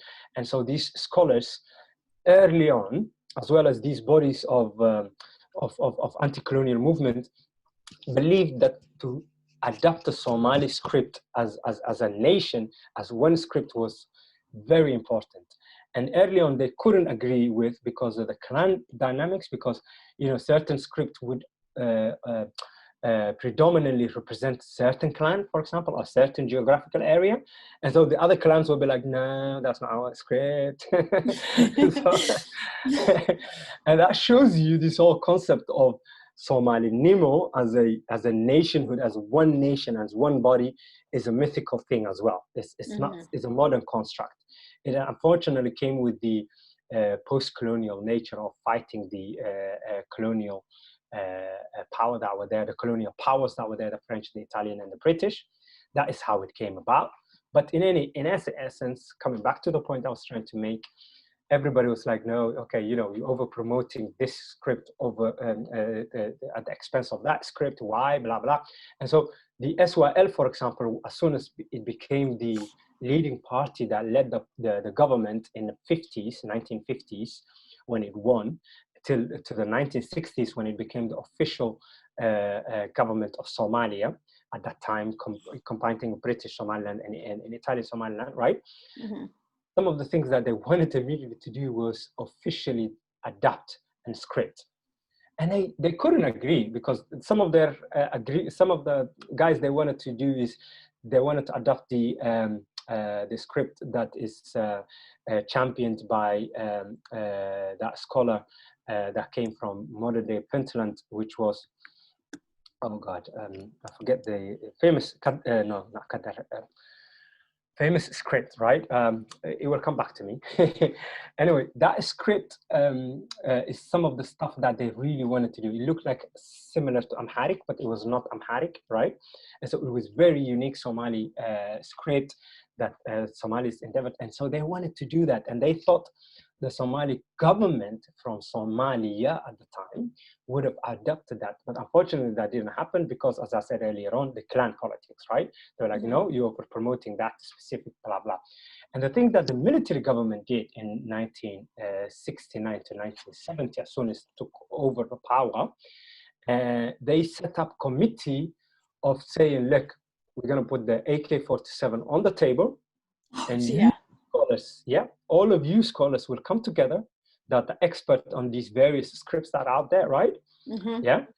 And we're going to force you to sit down, and we're going to forcefully tell you 2-3 mandates.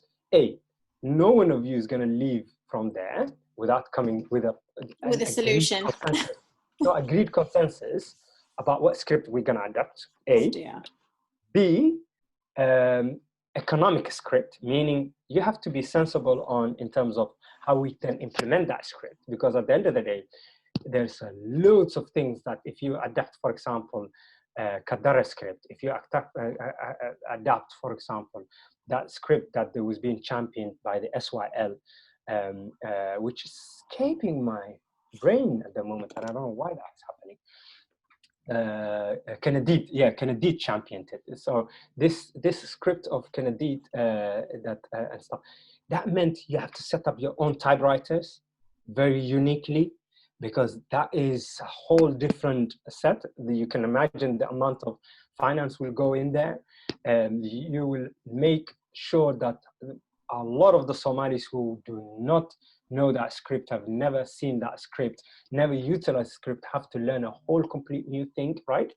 And so they couldn't say we're going to take that script, because a lot of people ask in hindsight the question, why didn't we take that script? That was a beautiful script. That was unique. We would have had there's actually an incident, sorry to distract from the point, of Somali scholars who went to the US as part of, I think they had a funding to study in one of these universities in the US. I think it's in the US.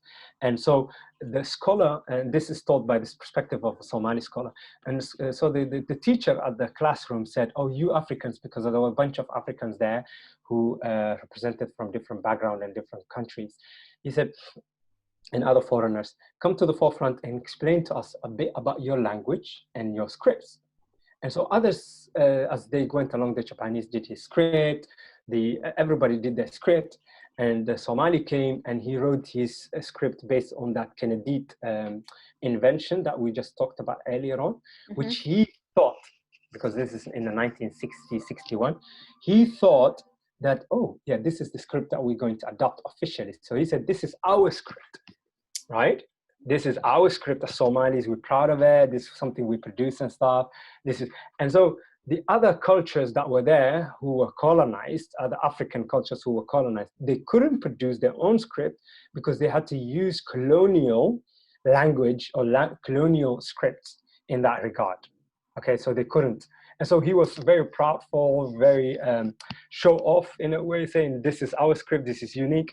And so the funny story is that a decade later, that is not what became official. A colonial script became official, which was the Latin script. And in 1971, that's what they have adopted.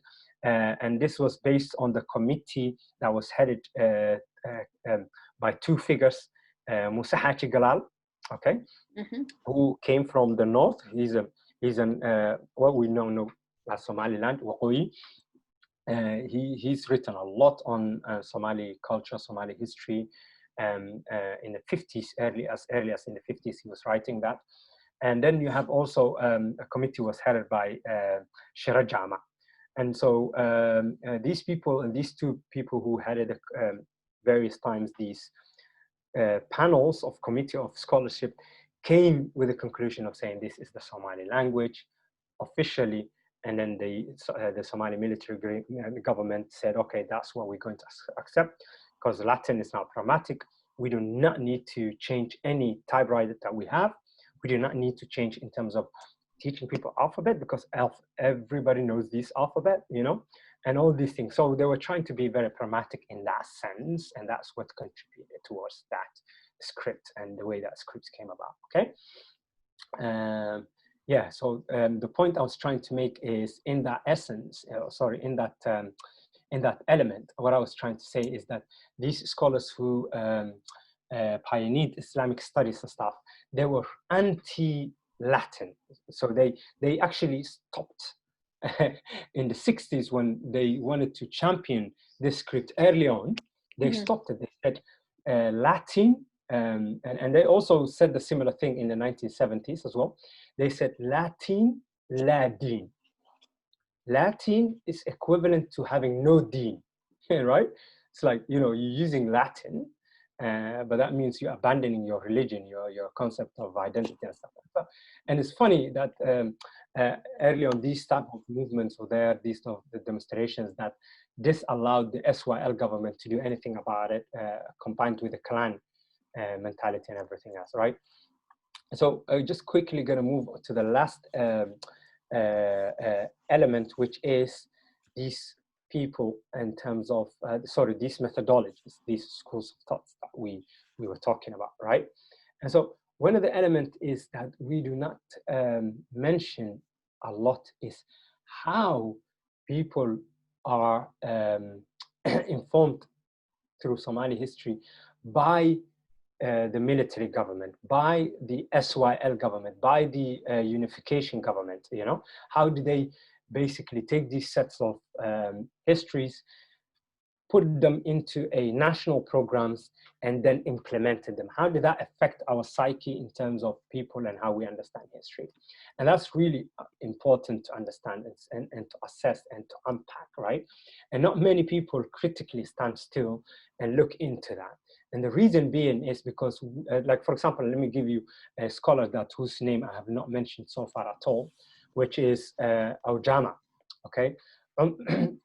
Aujama Umar Isa is one of those scholars who've ferociously written about Somali history, but also specifically the foremost expert on the dervishes, or Darwishta, the Sayyid Muhammad Abdullah Hassan's followers and sort of a group of Islamic movement that was out there in the 1900s till the 1920s, right? And so now, how important was Aujama, his work, and nationalizing that, right? So a lot of people talk about, oh yeah, Aujama, his work was only promoted through the Ka'an, the military government, and it had a paradigm which was Darotism. Sorry, I don't want to mention Qabil Sir and stuff and whatnot, but we're talking about history because in a sense of a lot of people approach these things that way, right? Because they look at it from a clan perspective. Remember we talked about earlier on, people are from a clan perspective. And so the government, the military government, was blamed and put forward to have promoted certain clans over the others, right? And one of the things that it was seen that it did best in this chapter is the Darwish chapter, right? So that is one of the arguments. I'm not saying it's correct, nor am I saying it's bad, but this is one of the arguments, right? And so, and there's truth to it, and there is also a lot of exaggerations. And so one of the things that people exaggerate with is to say that, you know, this history has been published and brought forward and pushed because Ojama has been commissioned by the military government to collect the Sayyid Muhammad Abdullah Hassan's movement in the Waqooyi and Somali Galbat area and all these things, and exclusively promote that history at the cost of other people who were against the Sayyid, for example. Not only from the clans that were in Waqooyi, like, for example, the Isaaq, for example, like the Gurubis, for example, the other clans that were there, the Deir, and stuff, but also from the north, like, you know, the other clans that were there that were living in the south, like the Majarten, for example, like the Rewain, for example, and how these people sort of had different histories at the time that the Sayyid history was being promoted, right? And how come their chapter of history is not promoted and talked about within those sets of history? And so there's, as I said, there's an element of truth, but there's an element of exaggeration, because the Ojama's work started way before the military government. And so it was something that was put in motion in the 1954s and 1953s. And that tells you this is early on when the government, the SYL government, was very busy in making a nationhood for Somalia and combining Somaliland, the two Somalilands, right? And so we have to understand it from that perspective. And then I'm going to move on finally to the last segment of my conclusion. And then there are sort of understanding approaches to studying Somali history, okay? One is methodology on how Somali history is studied, which is the schools of thoughts that we talked about. Then there are approaches on studying Somali history. Approach A is through oral history. Let's look at how do we study Somali history from the perspective of the Somalis themselves. What do Somalis' stories say? Like the, you know, what we just talked about Iga al-Shidat and Arawelo, you know, how important is Arawelo? How important is Iga al-Shidat? How important is Wilwal? You know, are they historic figures? Are they mythical or sort of demystified individuals of the past?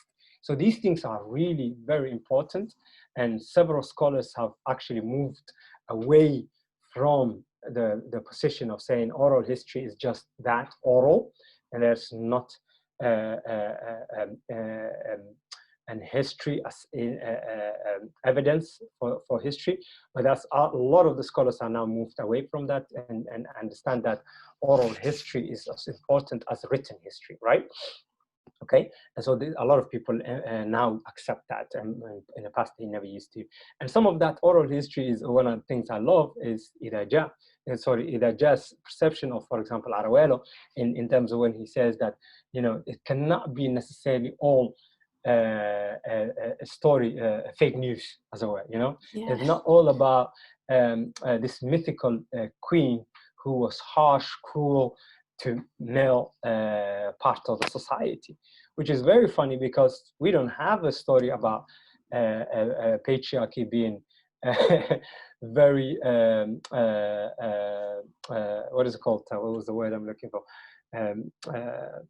Very oppressive to the matriarchy part, or the women's side of the society, right? We don't have a history about that, but we have specific history and a specific story about probably the only matriarchy that we have had in Somali history that promotes that cruel page of history. So yeah, it's demystifying that bit, looking into the imagery of that story and what does that tell us, you know? Like, you know, is it more about overthrowing the rule of man and replacing it with the rule of woman?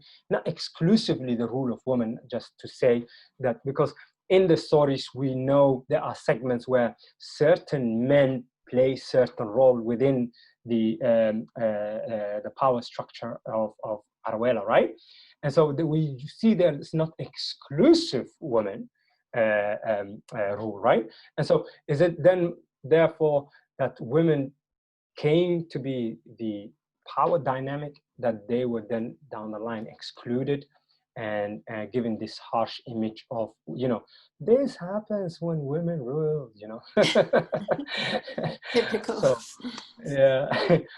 So that is some of the stuff that oral history informs of. So the pastoral Somali always disregarded reading, but absolutely not so when it comes to storytelling.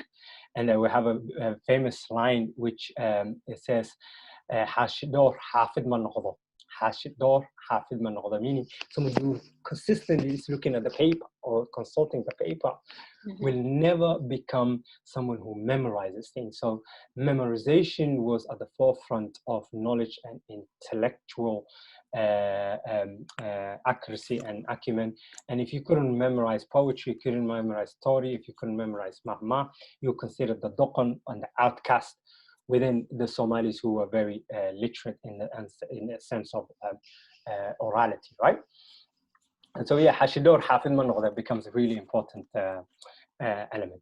And so we have the other way of recording history is the way that we see now more and more being utilized, which is the archaeological history. And that is a really fundamental bit because it allows us to look at evidence that has been there for centuries or millennia and come to a conclusion for most time that is unbiased.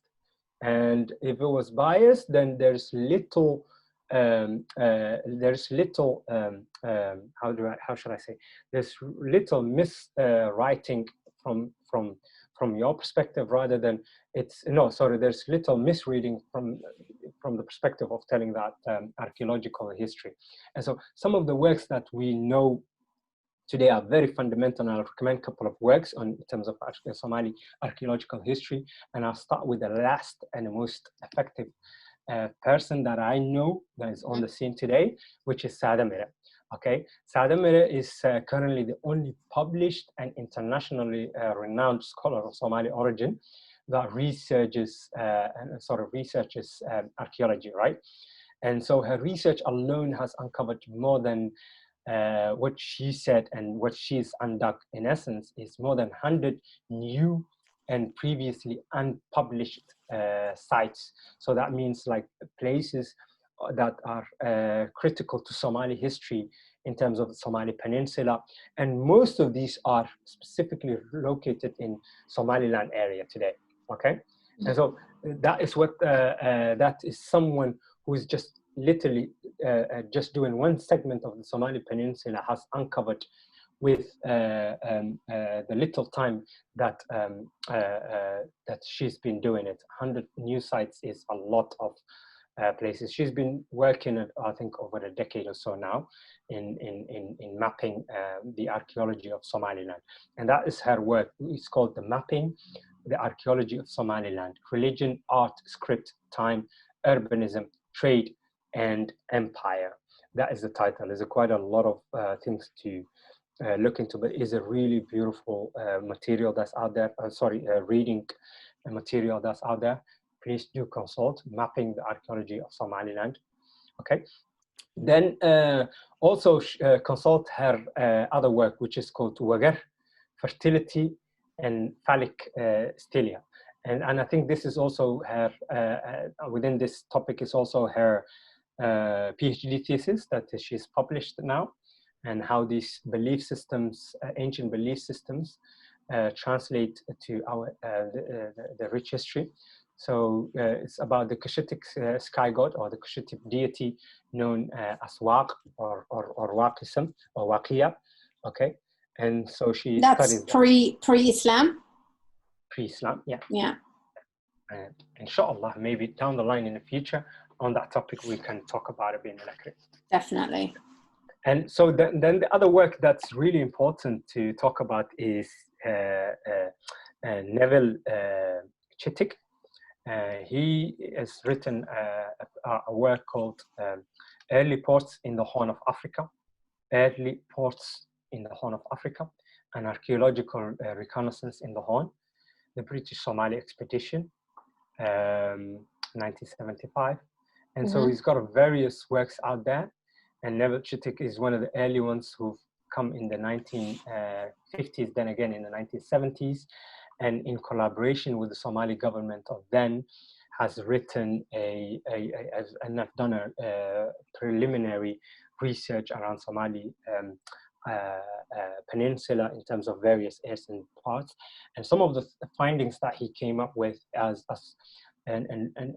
sort of designating the Somali peninsula as some of the most frequented places in the ancient world. And this is really important to understand, because all these materials that are found, all these traditions that are found, shows a strong link with the Somali peninsula, with all of the ancient world societies, right? And so there's really, it's not a backwater. It's not like somewhere where, you know, people just avoid it. It's places where people went to trade and everything else. So that's some of the stuff that he talks about. I'm not going to go into the specific of it. Then you have Ahmed Ibrahim Awale, who is based in Hargeisa now. He specializes in management and environmental protection. His widely celebrated work is called The Mystery of the Land of Punt and Unraveled. The Mystery of the Land of Punt and Unraveled. And that is a really sort of introductory work into what we know as the ancient society that was known as the Puntites, the people of Punt, or the land of Punt. And he brings amazing material to the forefront in terms of an archaeology, in terms of linguistic studies, in terms of so many things in that. It is in its very brief work, but it's so much in there that it is unfortunate that not many have taken his work and built on it and produced volumes of works of studies. And he links with the pyramid traditions that are found in the northern parts of the Somaliland, so like Somaliland now. He links with languages, he links with cultures, he links with burial norms and rites, he links with hieroglyphics that are in burial sites. All of these things he links up with, not only informing the ancient Egyptian society and what we know as modern day pharaonic Egyptian society is the pinnacle of civilization, as it were, but also the fact that that pinnacle of civilizations, the Egyptian civilizations that was known as to be where all civilizations trace their hierarchies from, right? It's actually tracing itself back to the Somali Peninsula. Okay, those traditions actually trace themselves back originally to modern day Somaliland and Puntland area. And that's a really important thing to understand, because the question of where do Somalis belong to, where the Somali language get, which branch of Somali language get into, where are Somali people from? These questions become new if these civilizations are actually keep coming back to you as the source, as if they keep coming back to you as their forefathers, as their founders, as their trade economy, as their diplomatic friends in that part of the world.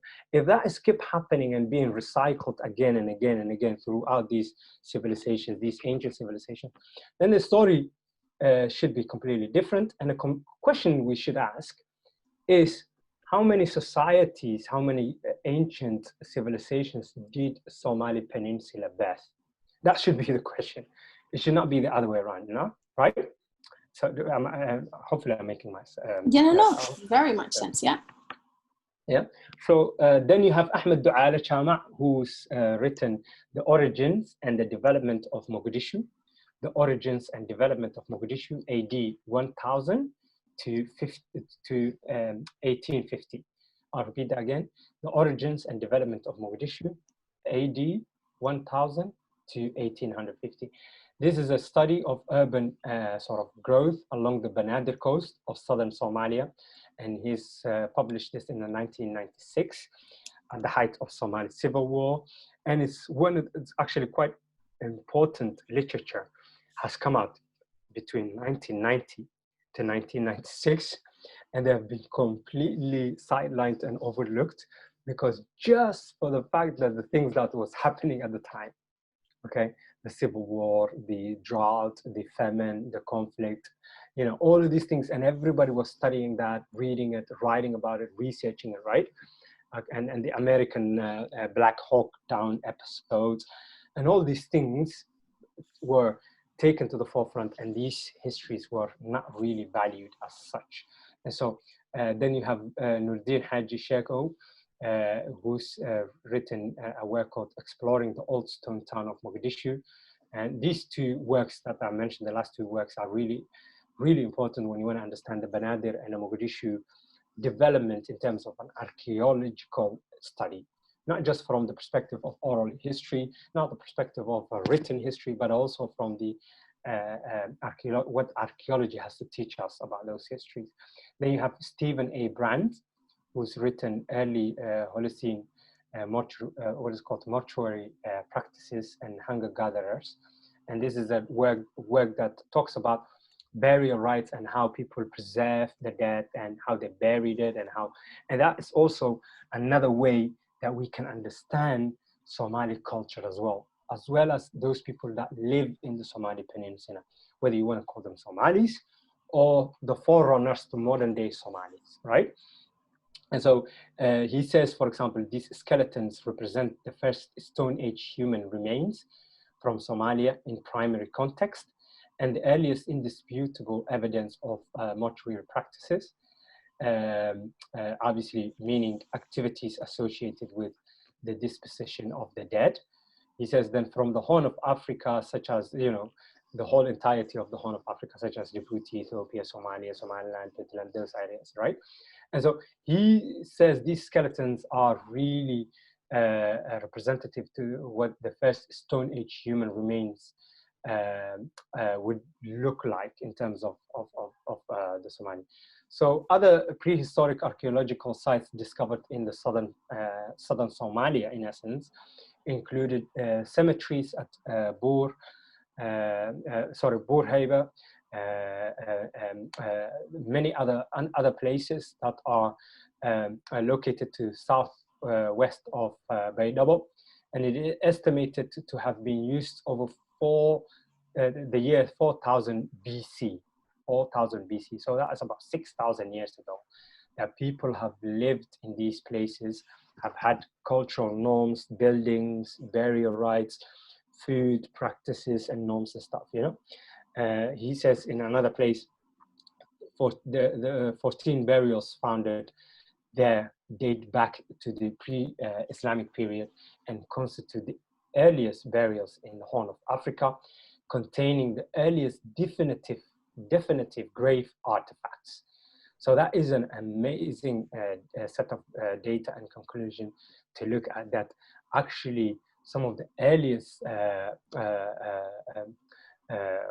earliest burials in the Horn of, not only in the Horn of Africa, but also grave artifacts are found in the Somali Peninsula. And so just to conclude, then the last element is we have the written history. Mm-hmm. And the written history is the bit where we emphasize and we talk about what writers have said about the Somali history, or the Somali Peninsula in essence. So for example, the ancient Egyptians, what did they say about the Somali Peninsula?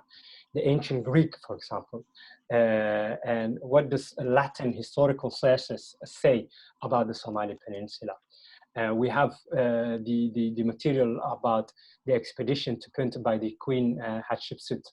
I don't know whether you know about her, this queen, the first pharaoh queen, who became the powerhouse of the Egyptian kingdom at the time, which was around about the 15th century before BC, right? So 15th century before BC, so that's 3,500 years ago, who sent her expedition to the modern day Puntland, Somaliland area. And then so we look at also For example, Ptolemy's geography, you know, famous Greek source. We look at various other Greek sources. What do they have to say about the Somali peninsula and the peoples? And they consistently talk about the same set of people, the same set of traditions, and the same set of looks.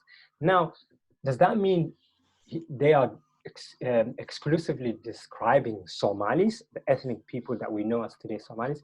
They could potentially be describing the Afar, for example. They could potentially be describing the Oromo. They could potentially be describing the Saho, the Rendile, right? Because they are people who are related to Somalis, who look like Somalis and have a similar cultures as the Somalis.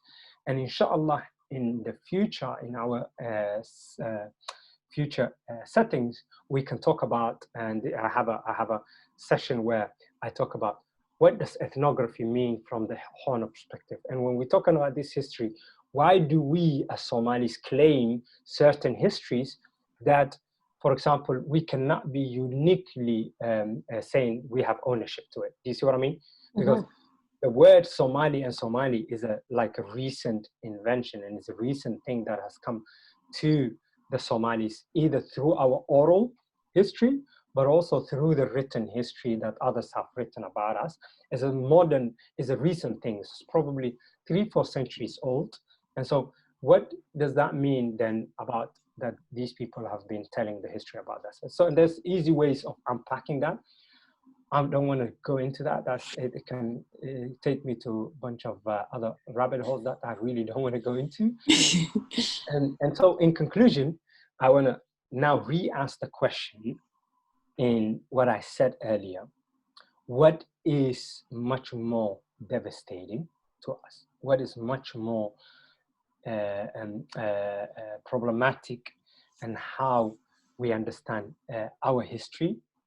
Is it the miswritten element of history, or the misreading element of history? Is it that when we read the set of data that is there wrong, or a set of findings and presentations that someone brought to you, when we read that wrong, although that's not what it says there, when we read it wrong and walk away and then present that to others, is that really the most problematic thing? Or is that rather miswriting, i.e., you know, collating your set of data and your information and your findings, and then putting them to pen and paper, and then sort of then presenting a completely wrong conclusions, wrong information out of it? Does that have the most impact on people? That is a question that hopefully we easily should be able to answer now in sort of the concluding phase on this. And hopefully, inshallah, you walked away with this session in understanding and in comprehending and how people have been writing Somali history throughout the decades. And I've specifically focused on last century or so, right? I have not talked about what people have written centuries before. And that is the history of the Islamic data. That's the history of the other cultures that have been writing about us. But we talked about how Somali studies had its first scholarly contributions through these scholars that were there at the scene in the 1950s and in the 1960s, obviously starting in the 1850s, as we said earlier, but really in the 1940s, 1950s, and 60s. And to mention that name again, Galal, Musa Haji Galal, is one of those people who were early on the scene, who was writing in a Latin script, the history. He has an amazing work which is called Seasons and Stars, something else. I'll Google it quickly so that you have it. And this work is also available for free online. You can download it, okay? So Musa Haji on Seasons and Stars is amazing in a sense that he talks about how Somalis understood what we know as astronomy, right? The sciences of understanding the stars, the heavenly bodies, how we navigate in the ocean, how we navigate through the land, and how we also understand the humans that live on these lands and on these oceans, how these heavenly bodies affect us. Okay, one of the beautiful elements that I took away from that is, you know, how we today in modern day talk about, you know, if you go through in terms of when a woman is conceives almost immediately, some of the first things that is done is to understand if that child will basically have enough of what they need to come out as a child who is not, for example, physically what's the word I'm looking for? Disabled, mentally disabled, or emotionally disabled, or whatever else, or disability, or fighting with disability.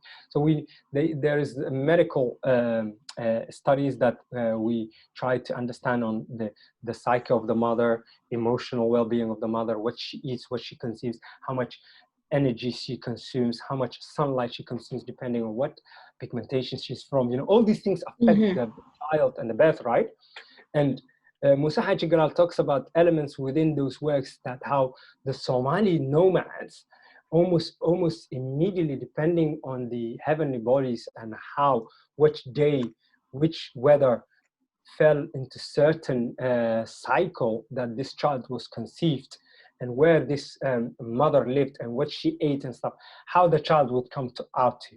You know, how they will be born. Would they be born with physical disability? Would they be born with emotional disability? Would they be born with a certain skill set that are slightly much more enhanced than others, but are obviously deficient in other areas? You know, these sort of things are some of the things that they talk about. And it's amazing that Somalis who are somewhat considered illiterate, right? Nomads and stuff, are able to accurately predict that. Things that we need modern equipment for, things we need modern tools for. And so that is really important to understand. I will conclude there, and hopefully we can take something beneficial out of that session.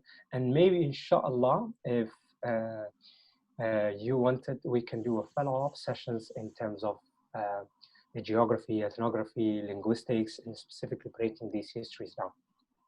I would definitely want to do a follow-up with regards to what you do for the youth, the programs that you have set up for the teenagers, and maybe if you can also put up some sort of a curriculum together for the younger children, like the children in primary school. It's very important for them to know their history, just the way that we learn about all these, you know, important figures in Black History Month. I think it's just as important for them to also know about these Somali important figures. And, you know, we can quiz them on that. Why not? You know, we do that with all the other characters. So I'm going to try and give you my opinion about the question that you posed at the beginning.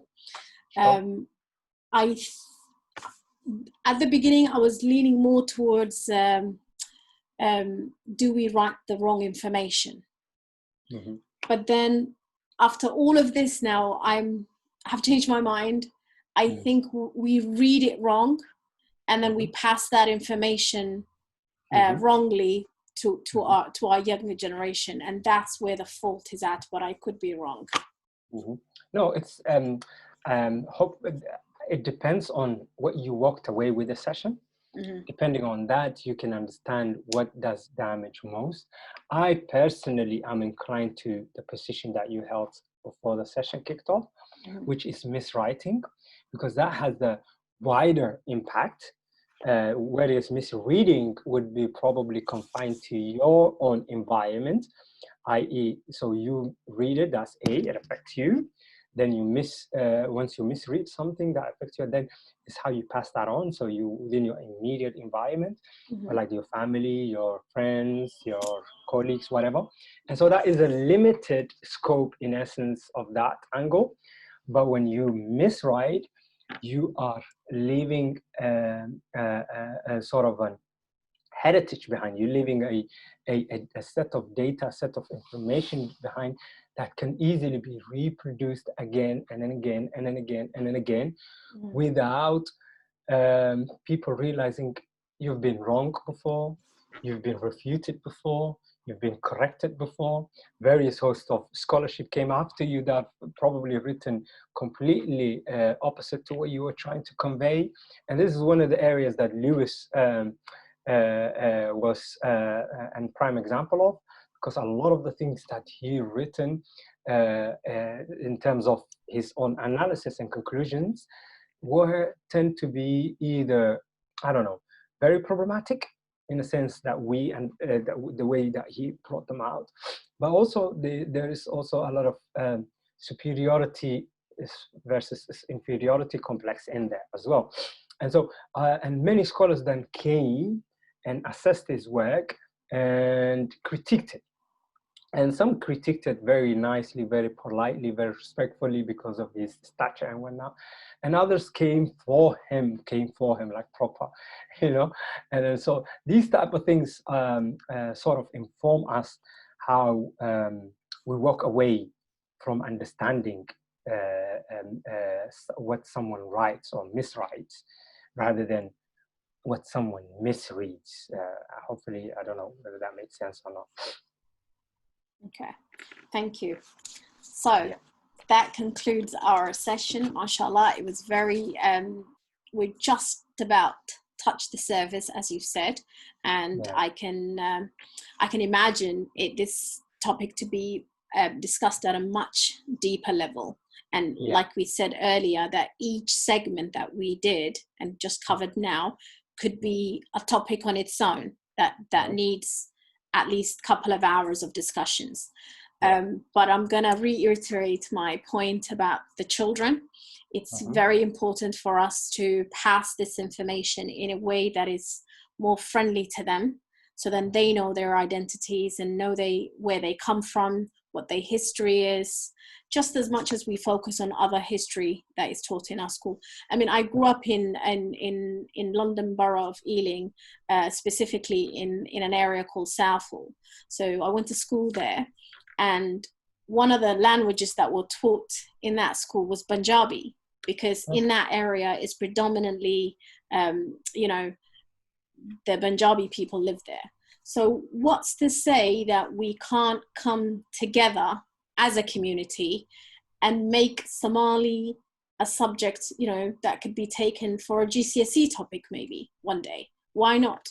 That would require us to work together collectively.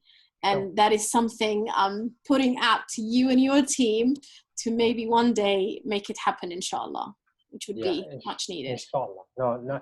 There's also, maybe I want to plug a couple of useful resources, because you mentioned about resources. There is a guy on Twitter called Aziz Farah, I think. He amazingly produces some infographics that are really useful when it comes to teaching and learning certain aspects of Somali culture, Somali history. One of his most one of the things that he's produced, and if you look at his Twitter, Aziz Farah is his name, you'll see that there is a file which he produced, which is the family breakdown, qoyska, so the family tree. So, like, you know, the aunties, the uncles, what they are, where they fall in the tree, you know, and that's like a chart infographic, and it's designed for youngsters and for young people to understand, and also not only specifically to youngsters, but also adults to understand an important element of an immediate element, which is the family structure. So when you're learning Somali, when you're learning Somali culture and stuff, and you're always talking about Edo, you're talking about Habariyar, you're talking about Ader, Abti, you know, all these things where they fall. And a lot of the youth, unfortunately, have no idea the difference between Edo and Habariyar, for example. Right? And that was so shocking to me, because when I heard it, I was like, what? How can you confuse them? It's two different things, you know. It's like, no, but I don't know what that is. And it's like, oh, you mean Edo, the mother, sister? Is it the paternal? No, it's the father. But yeah, so these type of things, and then also then you have the ayayos, and then you have ayos, and you have all these family names that we make use of most of the time, but not really understand. And so this is really good. And I would just say, yeah, allows people to use this material, and we used it for our sessions when we were teaching how Somali family structure works in terms of names and labels and everything. And so it's materials like that are really important. Resources like that are really important, so we can understand better. Yeah. Okay. So I would like to conclude. Thank you very much for your time in dedicating your precious time to us in the Mrs. Ilmi group. We appreciate and are grateful for your time and effort once again. May Allah subhanahu wa ta'ala reward you for the work that you're doing for our community. So what is to come for Mohammed Artan? What should we expect in the future? At the moment, to try to survive the pandemic. It's at the moment I want to sort of gearing towards making Somali history literature and Somali cultural literature as widely as available, so that everybody can have access to this.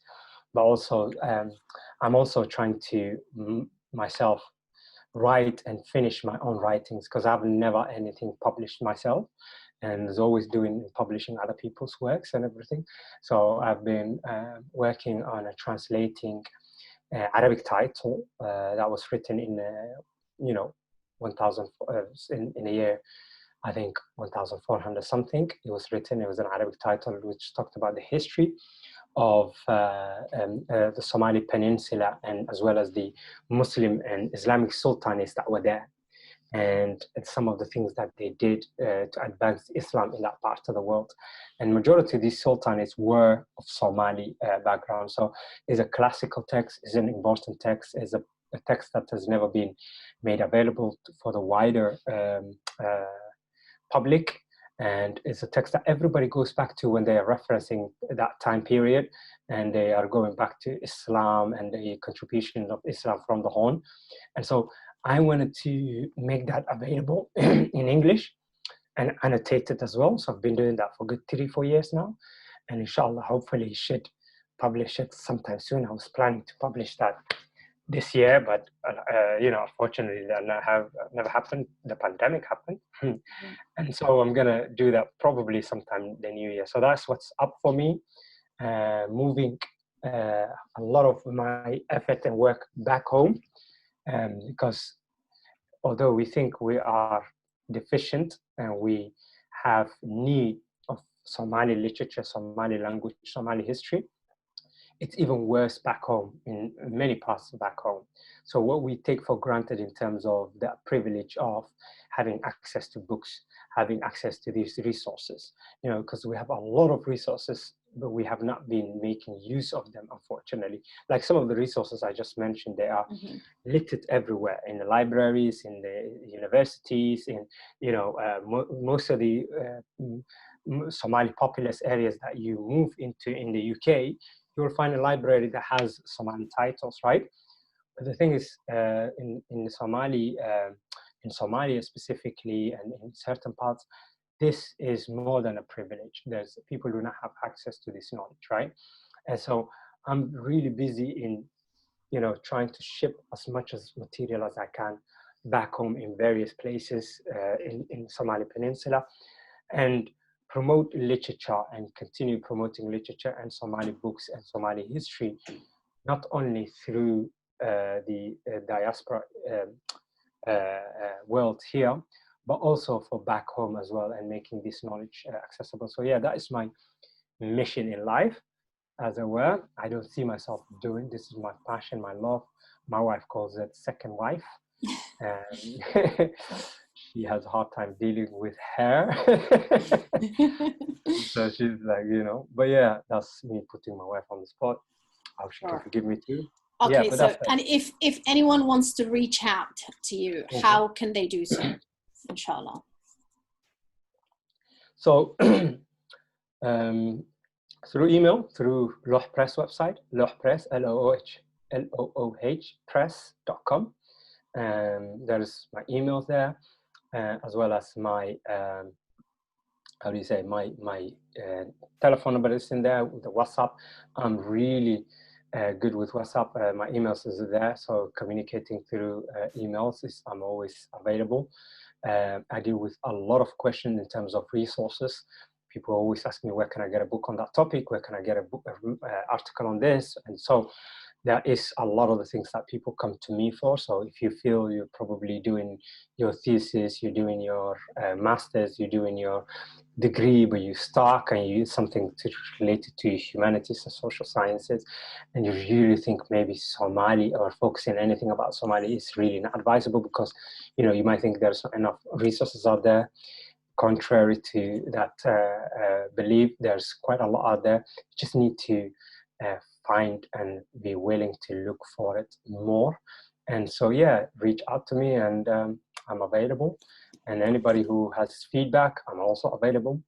Anybody who wants to book these sessions, Introduction to Somali History, please go ahead and book it at your community place, your mosque.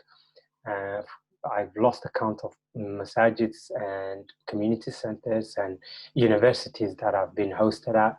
And so yeah, spread the word, and do an event. Obviously, we live in post-pandemic, so face-to-face might be very hard, but we can do things digitally, alhamdulillah. So yeah, that's it. Thank you so much, Mohammed. You're most welcome. Jazakallah for having me as well, and I love the work that you guys are doing. I was telling my wife I was going to come on here. She's like, oh my God, I follow that. Oh, does she? MashaAllah, that's good to hear. I used her resources. She was like, I said, oh, okay. Oh, during the lockdown, yes. During lockdown, yeah. MashaAllah. MashaAllah. Alhamdulillah. That's good to hear. That's good to hear.